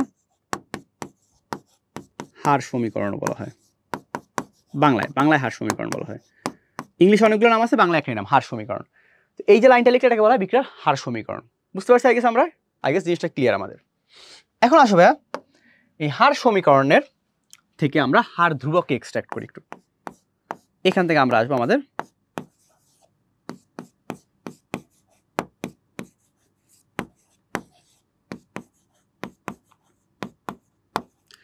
হার ধ্রুবক। হার ধ্রুবকের অনেকগুলো নাম আছে ভাইয়া, কি নাম আছে আমরা সেটা দেখা ট্রাই করবো। ওকে, হার ধ্রুবক অনেক নাম আছে। এটাকে ভাইয়া হার ধ্রুবক ইংলিশে বলে রেট কনস্ট্যান্ট, বলা হয়। এটাকে ভেলোসিটি কনস্ট্যান্টও বলা হয়, বলা হয়। যেহেতু রিয়াকশন রেট মানে কি, রিয়াকশন ভেলোসিটি তো মেজার করা, আর কিছুই তো না। রিয়াকশন রেট মানে তো রিয়াকশন ভেলোসিটি মেজার করাই, এটাকে ভাই ভেলোসিটি কনস্ট্যান্টও বলা হয় আমাদের। আবার ভাই এটাকে স্পেসিফিক রেটও বলা হয়, স্পেসিফিক রেট কনস্ট্যান্টও বলতে পারো, স্পেসিফিক রেটই বলি আপাতত। ওকে, তাহলে এটাকে স্পেসিফিক রেটও বলতে পারো। এই জিনিসটাই যে তুমি এটাকে এই নামে ডাকতে পারো। এখন আসো জিনিসটা কি, আবার আমরা আমাদের ইকুয়েশন নিয়ে খেলা শুরু করি। চলো, এর অনেক ইকুয়েশন নিয়ে আমরা খেলবো। ধরি মনে করি এটা রিয়াকশন, আগে রিয়াকশনটাই 2a + b, এটাতে কি হচ্ছে, প্রোডাক্ট হচ্ছে। এই রিয়াকশনের ক্ষেত্রে আমরা রেট ল এক্সপ্রেশনটা কি লিখতে পারি? এই রিয়াকশনের ক্ষেত্রে আমাদের রেট ল, যেটা রেট লই লিখি, রেট লটা কি হবে এই রিয়াকশনের ক্ষেত্রে? এই রিয়াকশনের ক্ষেত্রে আমাদের রেট লটা হবে rate of reaction proportional to, মনে করো এ এর পাওয়ার কত, এক্স, আর বি এর পাওয়ার ওয়াই। এখানে অনেক কিছুর সাথে পরিচিত হবো একসাথে, এখানে আমরা অনেক কিছুর সাথে একসাথে পরিচিত হব। এই যে আপনি এত কিছু লিখলে, এখানে কোনটার পরিচয় কি দেখো। পরিচিত হওয়ার প্রথম লাইন ভাইয়া সমানুপাতিক চিহ্নটাকে একটু উঠান। অনেকক্ষণ সমানুপাতিক চিহ্ন দিচ্ছেন আর দিয়েন না, নতুন কিছু দেন। এখন সমানুপাতিক চিহ্নটাকে উঠালাম, আসলে একটা সমানুপাতিক ধ্রুবক k into a to the power X into B to the power Y. এই এক্স আবার কি তোমাদের মনে আছে ভাই, আমি একটু আগে যখন কনসেন্ট্রেশন ইফেক্টটা পড়াচ্ছিলাম তোমাদের যখন ভাই একটু আগে কনসেন্ট্রেশন ইফেক্টটা পড়াচ্ছিলাম, তখন আমি একটা জিনিস বলেছিলাম আপনাদের, সেটা হচ্ছে যে যখনই ভাই বিক্রিয়ার ঘনমাত্রা বলবেন, সাইলেন্টলি আরেকটা জিনিস চলে আসে, সেটা কি, রিয়াকশন অর্ডার বা বিক্রিয়ার ক্রম। এক্স আর y nothing but that reaction order. So x আর ওয়াই কিছুই না, বিক্রিয়ার ক্রমটাই আসলে। এখন তোমাকে বলে আসলে বিক্রিয়ার ক্রমটা আসলে কি জিনিস হচ্ছে, এই যে ভাইয়া আপনি বিক্রিয়ার ঘনমাত্রা যখন দ্বিগুণ করতেছেন, তখন আপনার রিয়াকশন রেটটা কত গুণ বাড়তেছে। দেখো বিক্রিয়ার আপনি মনে করেন বি ফিক্সড, তাহলে এর ঘনমাত্রা ডাবল করলে রিয়াকশন রেট কি ডাবল হচ্ছে, নাকি 3 গুণ হচ্ছে, নাকি 27 গুণ হচ্ছে, নাকি 100 গুণ বাড়তেছে, সেটা কার উপর ডিপেন্ড করে? এক্স এর উপর ডিপেন্ড করে না? Same as a K fixed রাখেন, বি এর ঘনমাত্রা আপনি ডবল করলেন, সেটা আপনার রিয়াকশন রেটকে ডাবল করবে, নাকি 4 গুণ করবে, নাকি 8 গুণ করবে, সেটা কার উপর ডিপেন্ড করে? ওয়াই এর উপর ডিপেন্ড করে না? একটু চিন্তা করেন তো ভাই, আপনি একটু চিন্তা করেন। তাহলে এখানে এই এক্স আর ওয়াইটা কি, এক্স আর ওয়াইটা আসলে আমাদের অর্ডারটাকে ডিনোট করতেছে না? এক্স আর ওয়াইটাই কিন্তু আমাদের এখানে অর্ডারটাকে ডিনোট করতেছে। আচ্ছা, আই গেস চিন্তা করছি আমরা ভাইয়া, তাহলে বুঝতে পারছো ভাইয়া এক্স হচ্ছে কি, এক্স হচ্ছে এ বিক্রিয়ক মানে এ রিয়াক্টেন্টের পার্সপেক্টিভে যে অর্ডার, এবং বি হচ্ছে কি, মানে সরি ওয়াই হচ্ছে কি, বি যে রিয়াক্টেন্ট তার পার্সপেক্টিভ অর্ডার। এই ডিফারেন্সটা জাস্ট, আর কিছুই না কিন্তু। আর এখানে কেটা কি, কেটা হচ্ছে আমার রেট কনস্ট্যান্ট। আমি একটু বলে দিই ভাই এখানে কোনটা কি, আমি তোমাকে একটু পরিচয়টা লিখে দিই, কারণ নতুন শিখতেছি তো জানা লাগবে। দেখো এখানে কোনটা কি আমাদের, এখানে ফার্স্ট অফ অল সবাই জানি আমরা আর ও আর কি ভাইয়া, বিক্রিয়ার হার। আর ও আর আমি না বললেও তুমি বুঝতে, এটা কোনটা, এটা হচ্ছে বিক্রিয়ার হার বা রেট অফ রিয়াকশন। ওকে, কেটা কি, কেটাকে বলা হয় আমাদের রেট কনস্ট্যান্ট। কেটা হচ্ছে ভাইয়া রেট কনস্ট্যান্ট। বাংলায় কি বলা যায় এটাকে, হার ধ্রুবক। আরও নাম কি কি যেন আছে ভাইয়া, উপরে লিখে রাখছি, দেখে নাও। স্পেসিফিক রেট অথবা ভেলোসিটি কনস্ট্যান্ট, যাই বলো ভুল হবে না। ওকে, আর কি কি আছে ভাইয়া, দেখো এক্স, এক্স হচ্ছে অর্ডার, ডিটা খুবই খারাপ ডি হয়েছে, অর্ডার অফ রিয়াকশন। দেখো order of reaction in respect to order of reaction in respect to A. ওয়াইটা কি হবে? ওয়াইটা হচ্ছে same, order of reaction in respect to just B হবে। Okay, order of reaction in respect to B.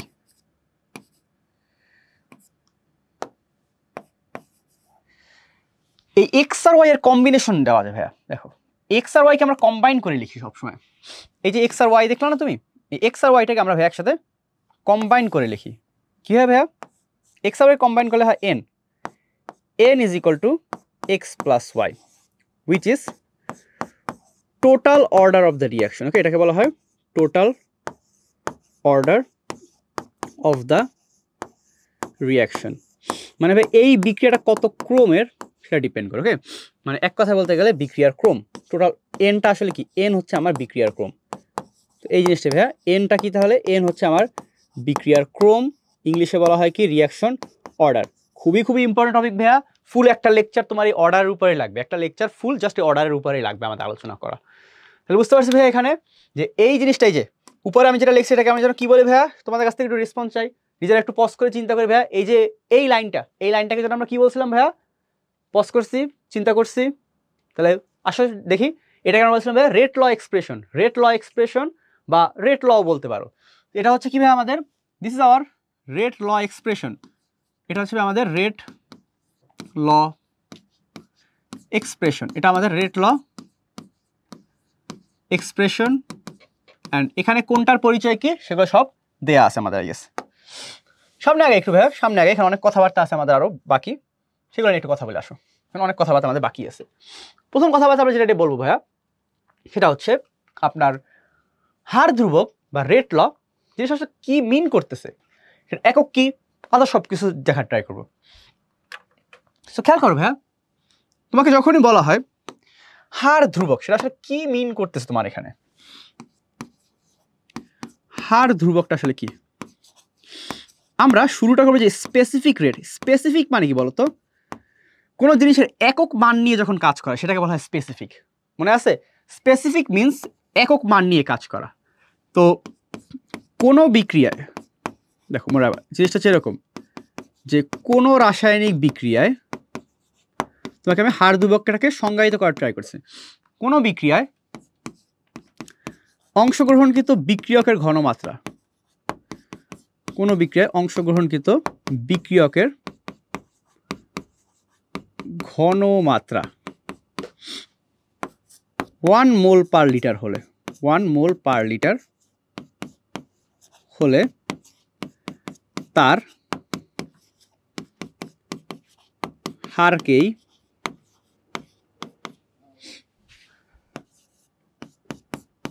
হার ধ্রুবক বলে। তো কথাটা বুঝতে পারছি ভাইয়া? হার ধ্রুবক জিনিসটা কি? হার ধ্রুবক হচ্ছে কোনো বিক্রিয়ার ঘনমাত্রা। দেখো ঘনমাত্রা পার্সপেক্টিভ আমরা জিনিস চিন্তা করি, বিক্রিয়ার ঘনমাত্রা পার্সপেক্টিভে চিন্তা করো যে হার ধ্রুবকটা খাই। আমি একটু কালারটা চেঞ্জ করি, এখানে একটু কালারটা চেঞ্জ করি, আর কিছুই না। এই কালার দেখতে দেখতে চোখ ধরে যাবে তোমাদের। যে হার ধ্রুবকটাকে, হার ধ্রুবক হচ্ছে কোনো বিক্রিয়কের ঘনমাত্রা 1 মোল পার লিটার হলে তাকে হার ধ্রুবক। যেমন এই ইকুয়েশনটার জন্যই দেখো, এই ইকুয়েশনটার জন্য আমরা একটু খেয়াল করি ভাইয়া। এই ইকুয়েশনটার জন্য আমরা লিখতে পারি এরকম যে rate of reaction is equal to কি? K into A to the power X and B to the power Y. এটা এখানে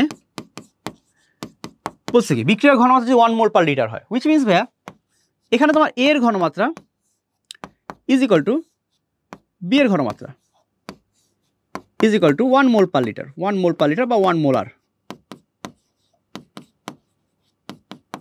1 মোল পার লিটার বা 1 মোলার হলে কি হয় দেখো, এটা হয় তাহলে আমরা কি বলতে পারি বলতো? এটা যদি হয় তাহলে বলতে পারি না এখানে যে R O R is equal to k into 1 এর পাওয়ার এক্স ইন্টু 1 এর power Y, which means rate of রিয়াকশনটা কি কে হয়ে যায় না, হুইচ মিনস আমার ভাইয়া রেট অফ রিয়াকশনটা কি আমার কে হয়ে যায়, তাহলে বুঝতে পারছো ভাইয়া? তাহলে যদি কোনো বিক্রিয়ায় কি হয়, যদি কোনো বিক্রিয়া ভাইয়া আপনার বিক্রিয়ার ঘনমাত্রা বা সক্রিয় ভর 1 হয়ে যায়, সেটাকে আমরা রেট অফ রিয়াকশনটা কি তাহলে রেট কনস্ট্যান্ট বলতে পারি। সিম্পল ভাইয়া, একদম একদম সিম্পল জিনিসটা। তাহলে তুমি আমাকে বলো ভাইয়া, তুমি এতটুকু বোঝার পর তুমি আমাকে এতটুকু জানিয়ে দাও, তাহলে ভাইয়া এই বিক্রিয়ার একক কি হবে, ইউনিট অফ রেট কনস্ট্যান্ট। বলতে ভাই ইউনিট অফ রেট কনস্ট্যান্ট কী হবে? খুবই সুন্দর একটা জিনিস ভাইয়া, রেট কনস্ট্যান্টের ইউনিটটা কী হবে তাহলে বলো, চিন্তা করি একটু, আসো। ইউনিটটা নিয়ে অনেক পেঁচানো জিনিসটা, যে কে এর ইউনিট, কে এর ইউনিট তুমি যদি বের করো বা একক বের করো, তাহলে কি আসে, এরকম আসে না ভাইয়া, যে R O R divide by A to the power X into B to the power Y. আমরা কিন্তু সিম্পলাইজ একটা ভার্সন নিয়ে কাজ করতেছি, এক্স ওয়াই ধরে করতেছি, ঝামেলা হওয়ার কথা না। এখানে দেখো তো ভাইয়া আর ও আর এর এককটা কি হয়, আর ও আর একক হয় ভাইয়া মোল পার লিটার পার সেকেন্ড, মোল পার লিটার পার সেকেন্ড, যেটা তুমি জানো মোল পার লিটার পার সেকেন্ড, মানে নর্মালটা নিয়ে কাজ করতেছি। এটার একক হচ্ছে কি আমার, এটার একক হচ্ছে mole per litre power x, এটার একক হচ্ছে মোল পার লিটার পাওয়ার ওয়াই। এটা তো আলটিমেটলি আমরা কীভাবে লিখতে পারি না বলো তো, কীভাবে লিখতে পারি না, mole per litre 1 minus N, 1 minus N কীভাবে লিখছি ভাই, এক্স প্লাস ওয়াই, মানে দেখো এই যে একটু শর্টকাট করছি কিন্তু ভাই, এক্স প্লাস ওয়াইকে আমরা এন ধরছি, তাহলে এখানে কি লেখা যায়, mole per litre X plus Y লেখা যায় না, আর এক্স প্লাস ওয়াই মানে কি এন, তাহলে মোল পার লিটার 1 আর নিচে এন, 1 মাইনাস এন। বুঝতে পারছি ভাইয়া, সিম্পল জিনিস, কিন্তু কেউ না বুঝলে একটু ভিডিওটা পজ করে একটু চিন্তা করে নিতে পারো, তাহলে হয়ে যাবে, একটু চিন্তা করো না তাহলে হয়ে যাবে এখান থেকে কিন্তু ভাইয়া, যে এই যে এক্স প্লাস ওয়াইকে আমরা কি লিখছি, এই যে x plus y is equal to n, just ওই জিনিসটি আমরা লিখছি এখানে। তাহলে ভাইয়া এটা হচ্ছে আমাদের ইউনিট। এখন আসবে ইউনিট কী কী হতে পারে, দেখো অনেক টাইপের ইউনিট হতে পারে, অনেক টাইপের ইউনিট হতে পারে। ফার্স্ট অফ অল দেখো ভাইয়া, যদি তুমি এন এর মান কত হয়, এন এর মান ডিফারেন্ট ডিফারেন্ট হতে পারে। দেখো এখানে খুবই একটা মজার কনসেপ্ট আছে ভাইয়া, N can be anything, N দুনিয়ার যে কোনো কিছু হতে পারে, N can be integer, N can be fraction, N can be anything, negative হতে পারে, পজিটিভ হতে পারে, ফ্র্যাকশন হতে পারে, যে কোনো কিছু হতে পারে কিন্তু ভাইয়া। তো এখানে একটু আলোচনা করে আসো, এখানে এন কি হতে পারে, এন ক্যান বি এখানে এনিথিং, ওকে, এখানে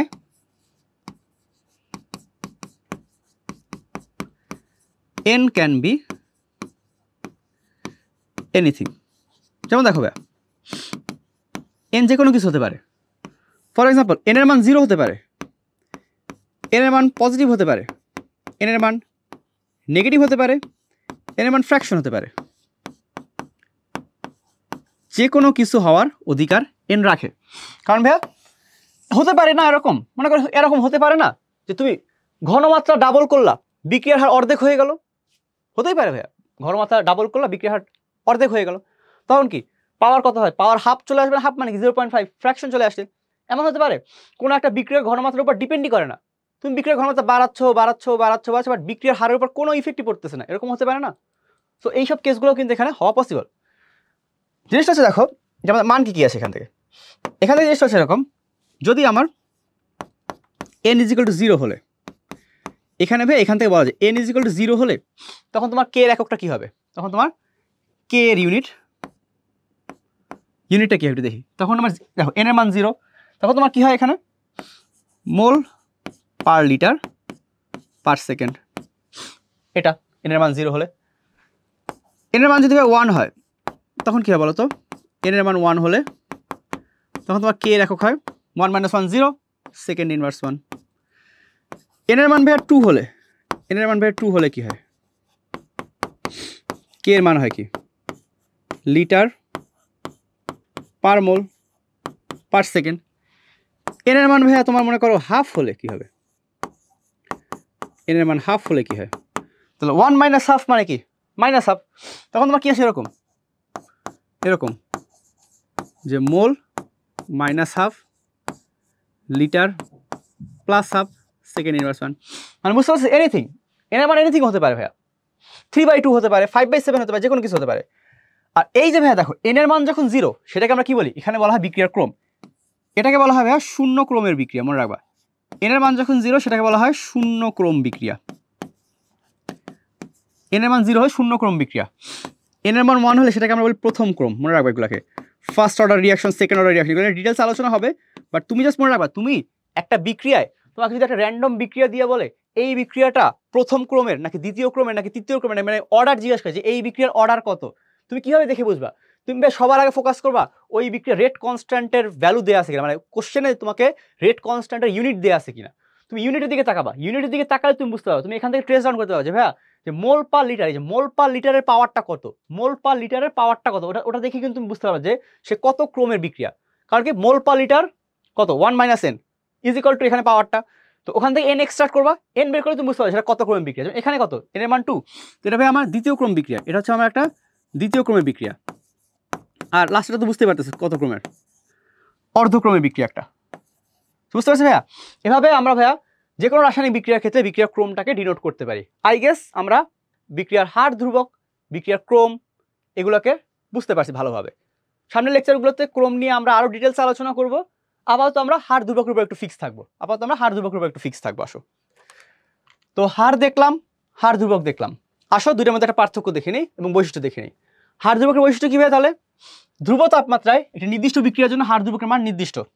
কথাটা খেয়াল করি একটু ভাই, আমরা কথা একটু খেয়াল করি, নোট করার ট্রাই করি যে ভাইয়া আপনাকে বলছি কি, ধ্রুব তাপমাত্রায় টেম্পারেচার যদি কনস্ট্যান্ট হয়, তাপমাত্রা যদি কনস্ট্যান্ট হয়, তাহলে হার ধ্রুবকের মানটা কি? কনস্ট্যান্ট। এটা মনে রাখবো ভাইয়া যে হার ধ্রুবক একটা তাপমাত্রা ডিপেন্ডেন্ট ভ্যালু। এটা যখন তুমি আর্হেনিয়াস ইকুয়েশন পড়বা সামনে, এই যে তোমাকে বলছি আর্হেনিয়াস ইকুয়েশন পড়বা যে বিক্রিয়ার হারের উপর তাপমাত্রার প্রভাব, তখন দেখবা যে কে এর মানটা ডিরেক্টলি টেম্পারেচারের সাথে কানেক্টেড, এছাড়া আর কিছু না। কে এর মান টেম্পারেচার ছাড়া আর কারোর সাথে কম্প্যাটিবল করে না। এবার দেখো তাপমাত্রা বৃদ্ধি বা হ্রাস পেলে সাধারণত হার ধ্রুবকের মান পরিবর্তন হয়। যেহেতু হারের সাথে কানেক্টেড, সো এটা অবভিয়াস যে তাপমাত্রা তুমি যদি বাড়াও বা কমাও তখন তোমার হার ধ্রুবকের মান কি হবে? অবশ্যই পরিবর্তন হওয়ার একটা ইখতিয়ার রাখে এখানে। এটা বোঝা গেল তাহলে। এরপরে কি বলে দেখো, এরপরে বলা হবে হার ধ্রুবকের মান বৃদ্ধি পেলে বিক্রিয়ার হারও বৃদ্ধি পায়। এটা তো কথার কথা ভাইয়া যে আর ও আর সমীকরণে তো দেখলাম কে এ টু দি পাওয়ার এক্স, মানে তুমি তো বুঝতেই পারতেছো ভাই যে এখানে তো অবশ্যই এটা না হওয়াটা আরও অযৌক্তিক হওয়া উচিত ছিল।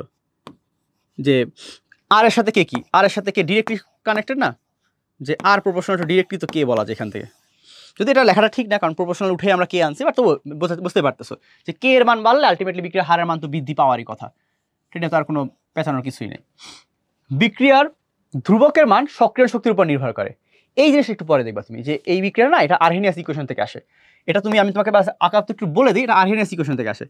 যে এই যে হার ধ্রুবকের মানটা না, এরকম একটা সমীকরণ আছে, A E to the power minus E A by R T, এরকম একটা ইকুয়েশন আছে, এটাকে বলে আর্হেনিয়াস ইকুয়েশন। তুমি যখন আর্হেনিয়াস ইকুয়েশন পড়বা ওখান থেকে তুমি দেখবা যে বিক্রিয়ার হারের সাথে তোমার তাপমাত্রার একদম ডিরেক্টলি একটা কানেকশন, মানে সক্রিয় শক্তির একটা কানেকশন আছে, তো এই জিনিসটা তুমি দেখবা যে উচ্চ সক্রিয় শক্তি সম্পন্ন বিক্রিয়ার হার ধ্রুবকের মান ছোট হয়। এগুলো আমরা ওই যে যেদিন আমাদের টেম্পারেচারের লেকচারটা ওই দিন দেখানো হবে এই জিনিসগুলো। এরপর কি ভাই, হার ধ্রুবকের একক বিক্রিয়ার ক্রমের উপর নির্ভরশীল। যে খুবই ইম্পর্টেন্ট এমসিকিউ ভাই, এটা সব থেকে ইম্পর্টেন্ট, ভয়াবহ লেভেলের ইম্পর্টেন্ট। এটা যে তোমার স্টার দিয়ে দেবে 3 স্টার। যে ভাইয়া আপনার হার ধ্রুবক এককটা কার উপর ডিপেন্ড করে? হার ধ্রুবক এককটা ডিপেন্ড করে আপনার বিক্রিয়ার ক্রমের উপর। এই যে একটু আগে তোমাকে দেখাইছি, দেখো যে এককটা কার উপর ডিপেন্ড করতেছে? এন এর মানের উপর। এন এর মান যা তার উপর ডিপেন্ড করে একক ডিফারেন্ট হচ্ছে কিন্তু। সো কখনোই বলা যাবে না যে হার ধ্রুবকের বা রেট কনস্ট্যান্টের একটা ফিক্সড একক আছে, রাদার একক হচ্ছে এটা, এন এর মান যা হবে ওই অনুযায়ী বিহেভিয়ার দিবে। আই গেস বৈশিষ্ট্য বুঝতে পারছি ভাইয়া। 2 মার্কসের জন্য বৈশিষ্ট্যটা ইম্পর্টেন্ট, মনে রাখতে পারো একটু। 2 মার্কসের জন্য অনুধাবন কোশ্চেনে এসে পড়তে পারে, বলা যায় না। সামনে আগে এটাও 2 মার্কসের জন্য খুবই ইম্পর্টেন্ট একটা ভাইয়া, পার্থক্য খুবই আসে এই অধ্যায়ে ভাইয়া 2 মার্কসের পার্থক্য আমার একাডেমিকের জন্য খুবই ইম্পর্টেন্ট। দেখে রাখবে একটু ভাইয়া, লেগে যেতে পারে পরীক্ষায়। যে সংজ্ঞা একটা পার্থক্য, নির্ভরশীলতা। যে নির্ভরশীলতা কি? বিক্রিয়ার হার ঘনমাত্রার উপর নির্ভরশীল। দেখো বিক্রিয়ার হার একটা ঘনমাত্রা ডিপেন্ডেন্ট ভ্যালু, বাট হার ধ্রুবক কিন্তু তাপমাত্রার উপর নির্ভরশীল। মানে এটা কিন্তু ভাই ঘনমাত্রার উপর নির্ভরশীল না। এটা খুব ইম্পর্টেন্ট একটা পয়েন্ট, যে কে কার উপর ডিপেন্ড করে, কে কার উপর ডিপেন্ড করে না। আর এককটা তো বুঝতেই পারতেছো, এককটাও কিন্তু খুবই ইম্পর্টেন্ট। যে ভাইয়া বিক্রিয়ার হারের একক কি? বিক্রিয়ার হারের একক হচ্ছে mole per litre per second, but হার ধ্রুবকের ক্ষেত্রে একক বিভিন্ন। এটা একটা পরীক্ষা নিবে, এই যে ভালো একটা ওয়ার্ড বলছে, এটা একটা এক্সপেরিমেন্টাল ভ্যালু, এন এর মান যা আসবে ওই অনুযায়ী ও রিঅ্যাক্ট করবে। আর ঘনমাত্রার উপর যেহেতু নির্ভরশীল, তাহলে বুঝতে পারছো পরিবর্তনটা কি। আবার বাকিগুলো তো ক্লিয়ার এখান থেকে আমরা। আচ্ছা আসলে কিছু এমসিকিউ প্র্যাকটিস করি আমরা ভাইয়া। এমসিকিউ প্র্যাকটিস করার আগে আমি তোমাকে আরেকটা জিনিস বলে দিই যে বিক্রিয়ার হার নিয়ে আরও কিছু মানে ক্রম নিয়ে কিছু কথা আছে। বিক্রিয়ার ক্রমের ক্ষেত্রে আমি কিছু কথা বলে রাখি। আসো দেখি যে ভাইয়া মনে করো তোমাকে আমি একটা কিছু এক্সাম্পল প্র্যাকটিস করি, ওকে, কিছু কোয়েশ্চেন প্র্যাকটিস করে আসো আমরা, যে তোমার কিছু কিছু বিক্রিয়া এমন থাকে যাদের জন্য ভাইয়া রিয়াকশন এক টাইপের হয়, অন্য টাইপের জন্য রিয়াকশন আরেক টাইপের হয়। তো সেগুলো কীরকম ভাইয়া? তো আসলে কিছু প্র্যাকটিস করা যাক। মনে করবে তোমাকে আমি একটা রিয়াকশন দিলাম এরকম, a plus 2b plus 4c থেকে প্রোডাক্ট ফর্ম হচ্ছে, ওকে। একটা এক্সাম্পল দিই এরকম, যে a plus 2b plus 4c, সেখান থেকে কী হচ্ছে আমার ভাইয়া? প্রোডাক্ট ফর্ম হচ্ছে। a plus 2b plus 4c এটা থেকে প্রোডাক্ট ফর্ম হচ্ছে। এখন তুমি দেখলে এরকম,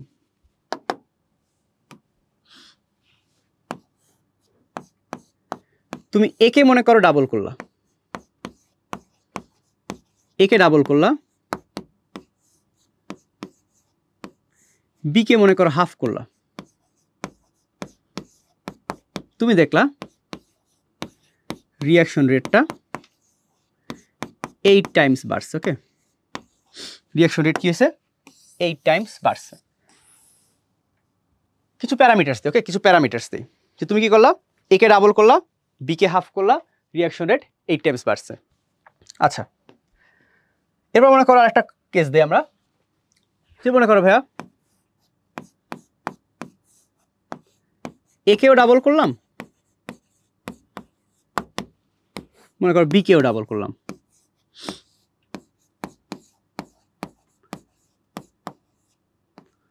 তখন মনে করো তুমি বললা যে রেট অফ রিয়াকশন, একটা কাজ করি একটা যে ভালো আইডিয়া মাথায় আসছে, যে এটাকে 8 টাইম বাড়ায় এটাকে 4 টাইম বাড়াই দিই, তাহলে জিনিসটা একটু করতে মজা আসবে। এটা 4 টাইমস দিয়ে তাহলে বেটার হয়। হ্যাঁ, এটা আসবে, একে ডাবল করলা, বিকে ডাবল করলা, দুইজন ডাবল করলে 8 টাইম হলো, একে ডাবল করলা, বিকে হাফ করলা, এটা এরকম হলো, ওকে। এরপরে তুমি আরেকটা কাজ করলা, সেটা হচ্ছে কি, এক কালারে লিখি পুরোটা, মনে করো সি কে তুমি 4 টাইমস বাড়ালা, হ্যাঁ, সি কে তুমি 4 টাইমস বাড়ালা, তুমি দেখলা রেট অফ রিয়াকশন 64 টাইমস বাড়ে। আচ্ছা, আমি কিন্তু প্রত্যেকবার ইনক্রিজ বলতেছি, লিখতেছি না, বাট ইনক্রিজ বলতেছি, ওকে। ধরে নাও ইনক্রিজই হচ্ছে, ওটা ডিক্রিজের কাহিনী আমাদের আসে না পরীক্ষা নরমালি। তোমাকে বলা হলো এই রিয়াকশনের ক্ষেত্রে ফাইন্ড আউট দ্য অর্ডার,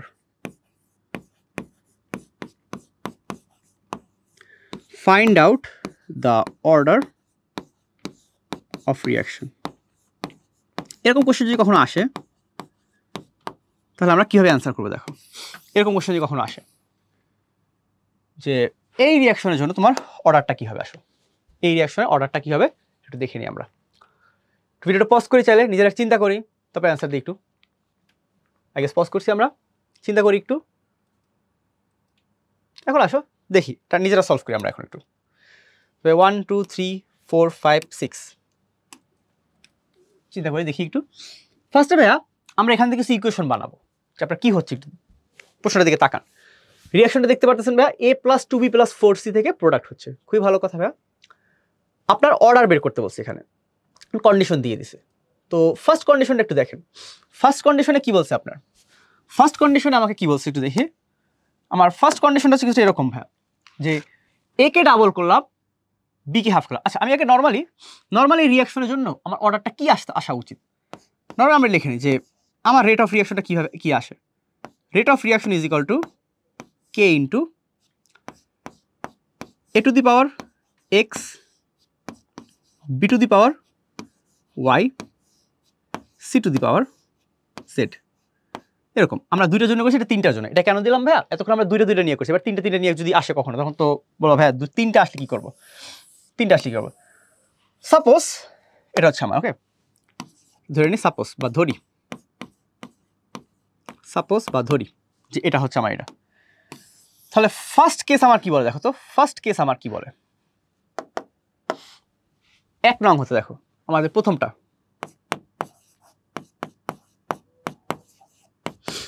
1 নং হতে আমরা কি বলতে পারি বলতো?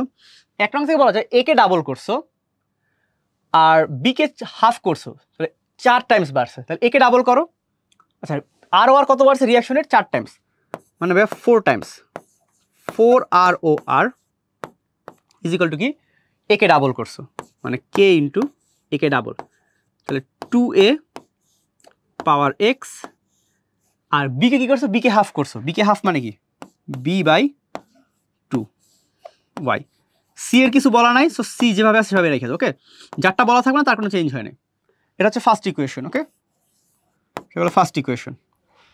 সেকেন্ডে কি বলছে দেখো, a কেও ডাবল করছে, b কেও ডাবল করছে, রিঅ্যাকশনের 8 টাইমস বাড়ছে।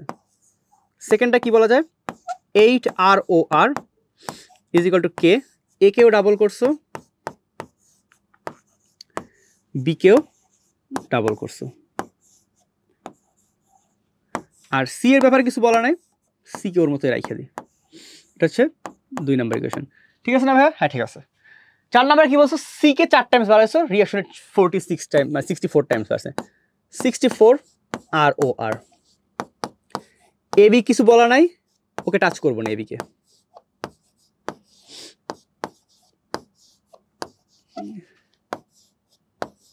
আচ্ছা সি কত জানো ভাইয়া, সি 4 টাইমস, সরি দেখি নাই, 4 টাইমস, তো সি 4 টাইমস। আচ্ছা এতটুকু করার পর থামি, এতটুকু করলাম ভাইয়া, এখন কি করতে বলো তো? তাহলে এই 3টে ইকুয়েশন থেকে ভাইয়া আমরা দেখো তো ভাইয়া, 3টাকে তুমি যদি ভাগ করে, যে এই 3টাকে যদি তুমি আমাদের যে সাপোজ যে রিঅ্যাকশনটা যেটাকে ধরে নিছো তার সাথে তুলনা করলে কি 3টে ইকুয়েশন পাওয়া যায় না? 3টে ইকুয়েশন পাই না আমরা? মনে করো এটাকে আমরা 4 নাম্বার ইকুয়েশন ধরি, চলো এটাকে মনে করো 4 নাম্বার ইকুয়েশন ধরি, মনে করো 4 নাম্বারটা। তাহলে 1 আর 4 সলভ করো, কি আসে? সলভ করে থাকি একটা সলভ করে দেবে, একটা মান আসতে থাকবে। সো ফ্রম 4 and 1, 4 আর 1 থেকে তুমি কি পাও বলো তো? 4 আর 1 এই দুটোকে সলভ করলে তুমি কি পাও দেখো, তুমি বলো কি পাও ভাইয়া? 1 কে 4 দ্বারা ভাগ দিই তাহলে কত আসে?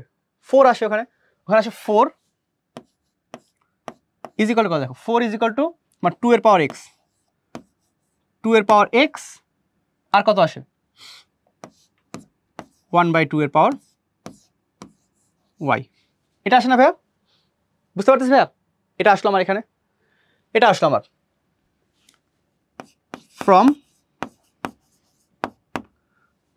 কত সলভ করবা বলো? মনে করো 2 আর 4 সলভ করি, 4 and 2 এই দুটো সলভ করো, কত আসে বলো তো এখানে ভাইয়া? এ পাশে আসে 8, এ পাশে আসে ভাইয়া 8 ইজ ইকুয়াল কত আসে?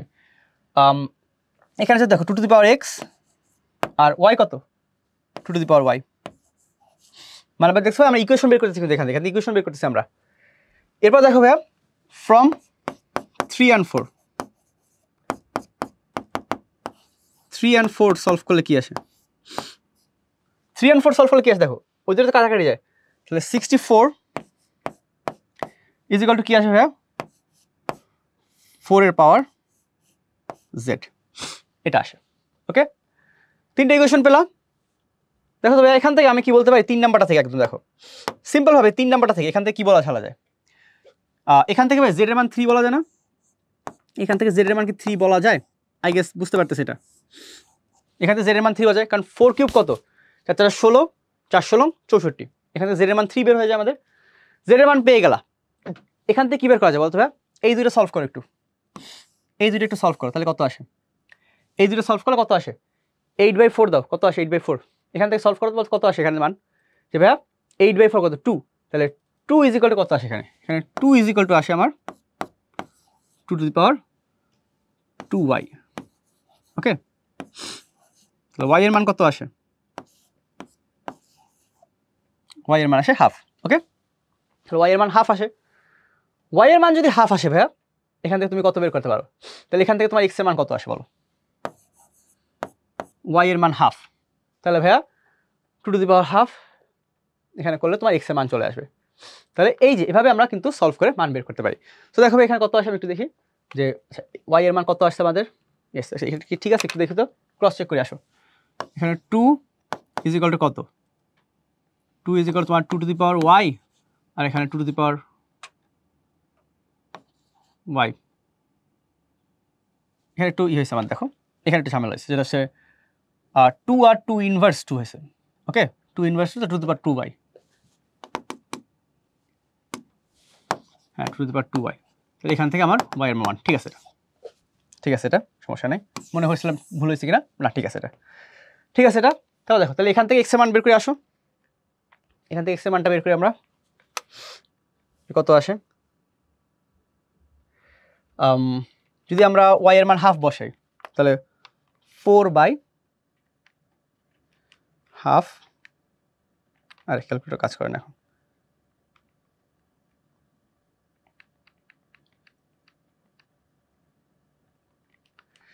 4/হাফ এর পাওয়ার আবার কত বসাবো, হাফ বসাবো।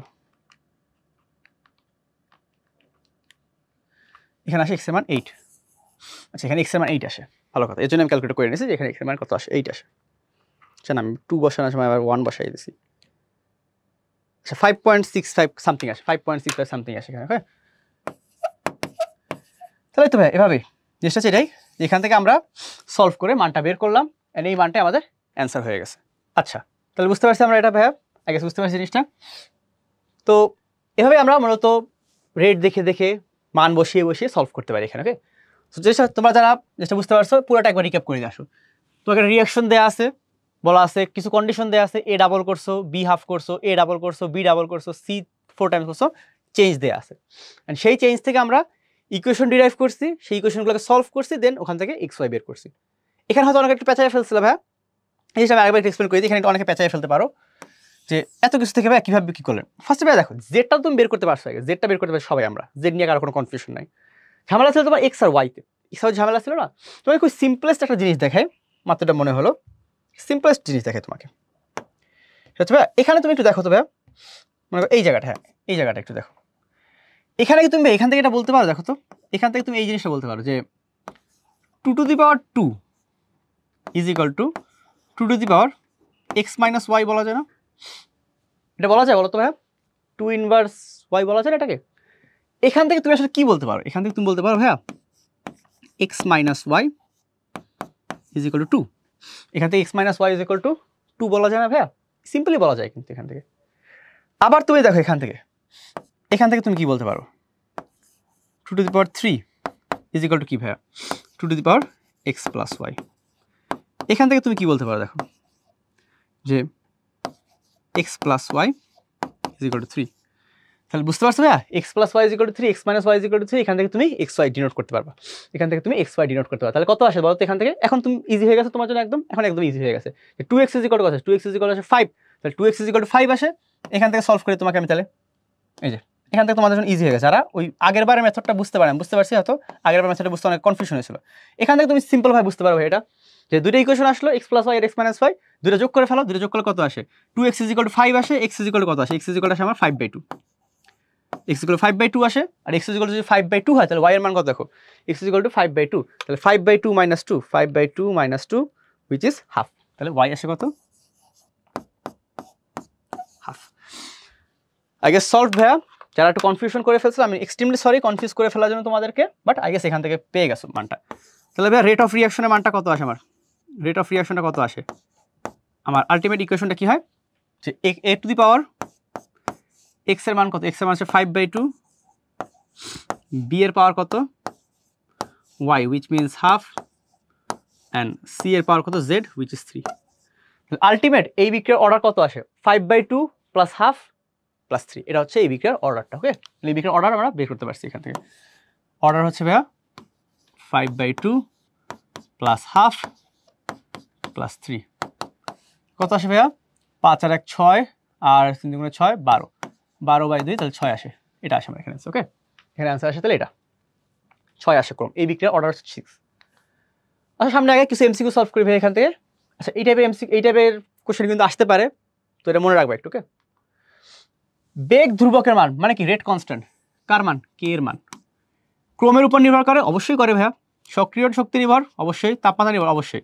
অ্যান্সার হচ্ছে কি 3। সিম্পল এমসিকিউ, বোর্ডে আসে এমসিকিউ, আসো সলভ করি একটু। কোনটি A+2 বিক্রিয়ার হার সমীকরণ নির্দেশ করে।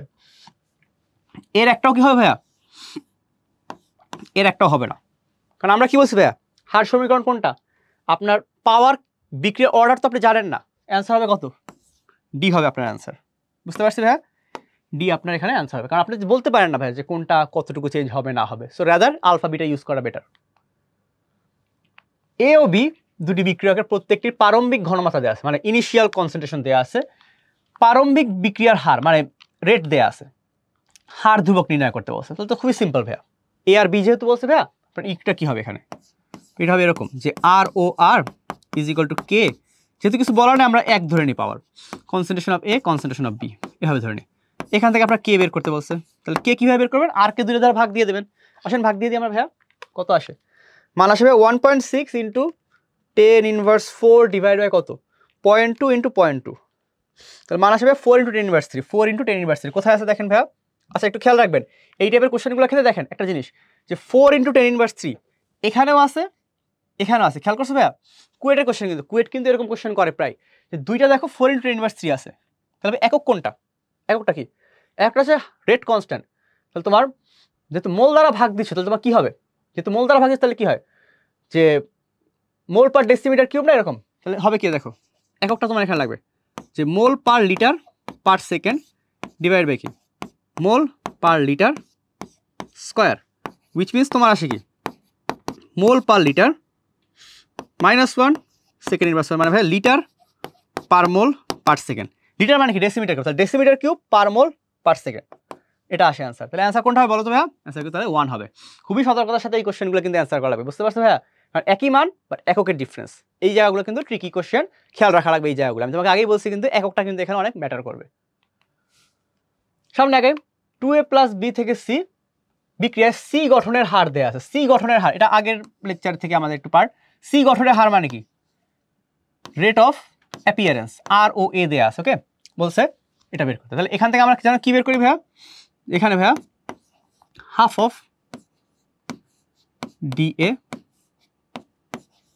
By dt is equal to C গঠনের হার, মানে ভাইয়া যেহেতু ওর কোনো সহগ নাই, সো সি বাই ডিটি, এটা মানটাই কত দেওয়া আছে? 2.2 ইন্টু 10⁻3।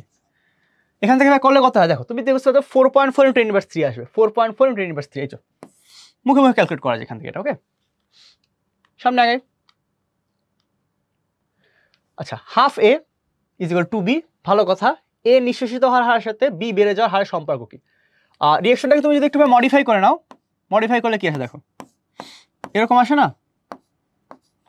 এ থেকে 4b এটা আসে। তো ইউ ক্যান সে যে এটা প্রথমটাই কানেকশন হয়ে যায়, এটাই আমার কিন্তু কানেকশন, যে ওটা আচ্ছা ভুল লিখছি, এই তো ভুল করে ফেলছি, 1/4 হবে না, 1/4 হবে তো ভাইয়া, 1/4 হবে, তাহলে সি হবে। এই দেখছো এরকম ভুল কিন্তু আমি করে ফেলছি, তোমাদের হয়ে যেতে পারে, একটু চোখ কান খোলা রেখে আমাদের অ্যান্সার করতে হবে, ওকে। তো ভাইয়া আমি আগে বলে রাখতেছি এই এমসিগুলো সলভ করার ক্ষেত্রে যদি কোনো ভুল হয় তোমরা ভাইয়া আমাদের কমেন্ট বক্সে, ভিডিওর কমেন্ট বক্সে জানিয়ে দিতে পারো যে ভাই এই এমসিগুলো সলভ হয়েছে, মানে ভুল হয়েছে হয়তো, আমাদেরও ভালো হবে, তোমাদের জন্য ইফেক্টিভ, ওকে। তো কারণ মানুষ মাত্রই ভুল হয়ে যেতে পারে ভাই একটা এমসিকিউ দুইটা এমসিকিউ সলভ করতে গিয়ে। সো কাইন্ডলি যদি ভুল হয় আমাদের কমেন্ট বক্সে তোমরা জানিয়ে দিতে পারো, আমাদের গ্রোথে হেল্প করতে পারো তোমরা। সো এ থেকে এক্স বিক্রিয়ার হার কোনটা বলো? তো আমরা জানি বিক্রিয়ার ঘনমাত্রা কমে, উৎপাদনের ঘনমাত্রা বাড়ে। সো অবশ্যই এর আগে মাইনাস থাকবে, এক্স এর আগে প্লাস থাকবে। কোথায় ভাই দেখো, এর আগে মাইনাস, এই যে এর আগে মাইনাস, বি এর আগে প্লাস, তাহলে এটা হবে তাহলে, ওকে সিম্পল জিনিস একদম। পরেরটা দেখি, প্রারম্ভিক অবস্থায় কোনো বিক্রিয়ার ঘনমাত্রা এত হলে, আচ্ছা এখানে বলছে বিক্রিয়ার ঘনমাত্রা কত, আচ্ছা তোমাকে হার দেওয়া আছে, হার ধ্রুবক দেওয়া আছে, কীভাবে করবে ঘনমাত্রা? তাহলে এখানে দেখো ঘনমাত্রা কীভাবে বের করা হয়, যে সিম্পল জিনিস ভাইয়া, তোমাকে একটা বিক্রিয়া দিছে তো জাস্ট এরকম আর ও আর ডিভাইড বাই কে, এই জিনিসটা করলে হয়ে যাবে। তাহলে মান কত আসবে বলো ভাইয়া, মান কত আসবে করে দেখে তোমাকে, 2.2 into 10⁻5 divide by k, 1.1 into 10⁻4। এখানে তোমার একটা কোশ্চেন করবো ভাইয়া, সেটা হচ্ছে মান আসে 0.2, বলো তো ভাই এই বিক্রিয়ার ক্রম কত? এই বিক্রিয়ার ক্রম কত ভাইয়া? ক্রম হচ্ছে প্রথম ক্রম, এই যে কারণ দেখছো ভাইয়া এককটা দেখছো, একক দেখে বোঝা যাচ্ছে এটা প্রথম ক্রমের বিক্রিয়া। সো কনসেন্ট্রেশন জাস্ট একটারই হবে, বুঝতে পারছো? অনেকে বলতে পারো ভাই কয়টা কনসেন্ট্রেশন গ্রুপ হবে সেটা তো দেওয়া নেই, বাট এই যে একক দেওয়া আছে, একক থেকে তুমি বুঝতে পারতেছো এটা। সামনে আগে আচ্ছা এমন করে দেখি একটু, বলছে কি তাহলে 327 ডিগ্রি সেলসিয়াস তাপমাত্রায় হাইড্রোজেনের মানে হাইড্রোজেন আয়োডাইডের বিয়োজন হার সমীকরণ দেওয়া আছে। ভালো কথা, কে এর মান এত, বায়ুমণ্ডলীয় চাপে, বায়ুমণ্ডলীয় চাপ মানে কি 1 অ্যাটমসফিয়ার চাপ, 1 অ্যাটমসফিয়ার প্রতি সেকেন্ডে প্রতি সেন্টিমিটার কিউব আয়তনে কতগুলো, আচ্ছা প্রতি সেন্টিমিটার কিউব আয়তন মানে কি বলতো, প্রতি এমএলএ, প্রতি সেকেন্ডে প্রতি এমএলএ কতগুলো অণু বিয়োজিত হচ্ছে সেটা বের করতে বলছে। আচ্ছা ডিসোসিয়েশন রেট বের করতে বলছে, মানে এই তো এটাই ডিসোসিয়েশন রেট না, এটা তো ডিসোসিয়েশন রেট আমার, এটাই বের করতে বলছে আমাদের। ফার্স্টে দেখো আমরা একটু করে দেব, এখানে তাপমাত্রা কত 327 degree Celsius, which means 327 273 kelvin. কত আসে যোগ করে বলতো 600 কেলভিন আসে, গেছে 600 কেলভিন আসে। প্রেশার কত ভাইয়া 1 অ্যাটমসফিয়ার। তাহলে এখন বলো তো ভাইয়া আমরা কি বলতে পারি এটা জন্য, PV is equal to NRT. Okay, এখান থেকে ভাইয়া এন বাই ভি করলে কনসেন্ট্রেশন চলে আসে, এন বাই ভি করলে কনসেন্ট্রেশন চলে আসে পি বাই আরটি, ঠিক আছে না ভাইয়া? হ্যাঁ, NRT is equal to. Okay, এখান থেকে n by V concentration, concentration কত আসবে তাহলে ভাইয়া, পি কত 1 অ্যাটমসফিয়ার, যেহেতু আর এর মান 0.0821, টি কত 600। এখান থেকে আমরা কনসেন্ট্রেশনের মানটা বের করে ফেলে আসো। কনসেন্ট্রেশন কত আসে 1/0.0821 ইন্টু 600। ওকে, ভালো কথা, 0.0203 এত আসে, এত মোল পার লিটার আসবে। ওকে, এত মোল পার লিটার। এটাকে মান বসাও তাহলে তোমার ডিসোসিয়েশন রেটটা চলে আসে। তাহলে ডিসোসিয়েশন রেটটা কত, D of concentration of HI divide by DT k into C of এইচআইতে স্কোয়ার। কে এর মান কত ভাইয়া 4 ইন্টু 10⁻⁶। এটার মান কত ভাইয়া 0.0203। তাহলে অ্যান্সার ইন্টু ভাইয়া 4 ইন্টু 10⁻⁶। খুবই একটা ভালো জায়গায় আমি মাত্র ফোকাস করলাম ভাইয়া, এই ভুলটা কিন্তু আমরা প্রায় করি। দেখছি এখানে একটা স্কোয়ার দেওয়া আছে, আমি কিন্তু এখানে স্কোয়ার না দিয়েই অঙ্ক করতে যাচ্ছিলাম। স্কোয়ারটা দেওয়া কিন্তু ম্যান্ডেটরি, এই জিনিসগুলো আমরা মানে মাসেল মেমোরিতে ভুল হয়ে যায় কেমন যেন আমাদের। মান কত আসে ভাইয়া 1.6484 ইন্টু 10⁻⁹। এটা কি আসলো বলো তো, এটা আসলো আমার রেটের মান, হুইচ মিনস এটা কি, এটা হচ্ছে mole per litre per second. মানে ভাইয়া 1 সেকেন্ডে 1 লিটারে কত মোল ডিসোসিয়েট হয়, মানে 1 সেকেন্ডে দেখো এটা হচ্ছে কি 1 সেকেন্ডে 1 লিটারে এতগুলো এত মোল বিয়োজিত হয়। তাহলে 1 লিটারের বলছে, সেখান থেকে মিলিলিটার কত হয় বলো তো ভাইয়া, তোমাকে আমি লিটারেরটা বের করে দিছি, মানে 1000 ml এরটা, এটা কত দ্বারা 1000 দ্বারা গুণ করবা না ভাগ করবা, এটা তুমি আমাকে জানাও এই ভিডিওর কমেন্ট বক্সে, এটার অ্যান্সারটা জানিয়ে দাও আমাদের। যে ভাইয়া আমি তোমাকে এত দূর করে দিছি যে 1 সেকেন্ডে 1 লিটারে কত মোল বিয়োজিত হয় সেটা বের করছি, তোমার কাজ হচ্ছে ওই 1 সেকেন্ডে 1 ml এ কতটুকু হয় সেটা বের করে দেওয়া। সো বুঝতে পারছি আই গেস আমরা এটা, বাকিটা ডু নিজেদের একটু ব্রেনস্টর্মিং করা উচিত এখানে। ওকে, তো ভাইয়া আমাদের আজকের লেকচারটা এই পর্যন্তই। আশা করি আজকের লেকচারে আমরা বিক্রিয়ার হারের উপর যত ধরনের নিয়ামক আছে, বিক্রিয়কের প্রকৃতি, তাপমাত্রা, চাপ, আলো সব কিছু নিয়ে ডিটেলসে আলোচনা করতে পেরেছি, বিক্রিয়ার ক্রমটাকে বুঝতে পেরেছি। আমাদের নেক্সট লেকচারে আমরা এই যে বিক্রিয়ার হারের উপর যে মেজর 3টা জিনিস, যে বিক্রিয়কের ঘনমাত্রার যে ক্রম পার্টটা, আর্হেনিয়াস সমীকরণের তাপমাত্রা পার্টটা এবং চাপের পার্টটা, তিনটা ডিফারেন্ট লেকচারে আমরা আলোচনা করব। সো নেক্সট লেকচার আমাদের খুবই ইম্পর্টেন্ট হতে চলেছে, সেখানে আমরা বিক্রিয়ার ক্রমকে একদম ডিটেলস দেখব, প্রথম ক্রম, দ্বিতীয় ক্রম, সিউডোক্রম, অনেক টাইপের ক্রম দেখে ওই লেকচারটা আলোচনা করব। এরপরে আমরা আর্হেনিয়াস নিয়ে আলোচনা করব। তো আশা করব ভাইয়া আমরা ওই লেকচারগুলো খুবই মনোযোগ দিয়ে ভালোভাবে করতে পারবো। আল্লাহ হাফেজ সবাইকে, ইনশাআল্লাহ দেখা হবে নেক্সট ক্লাস তোমাদের সাথে।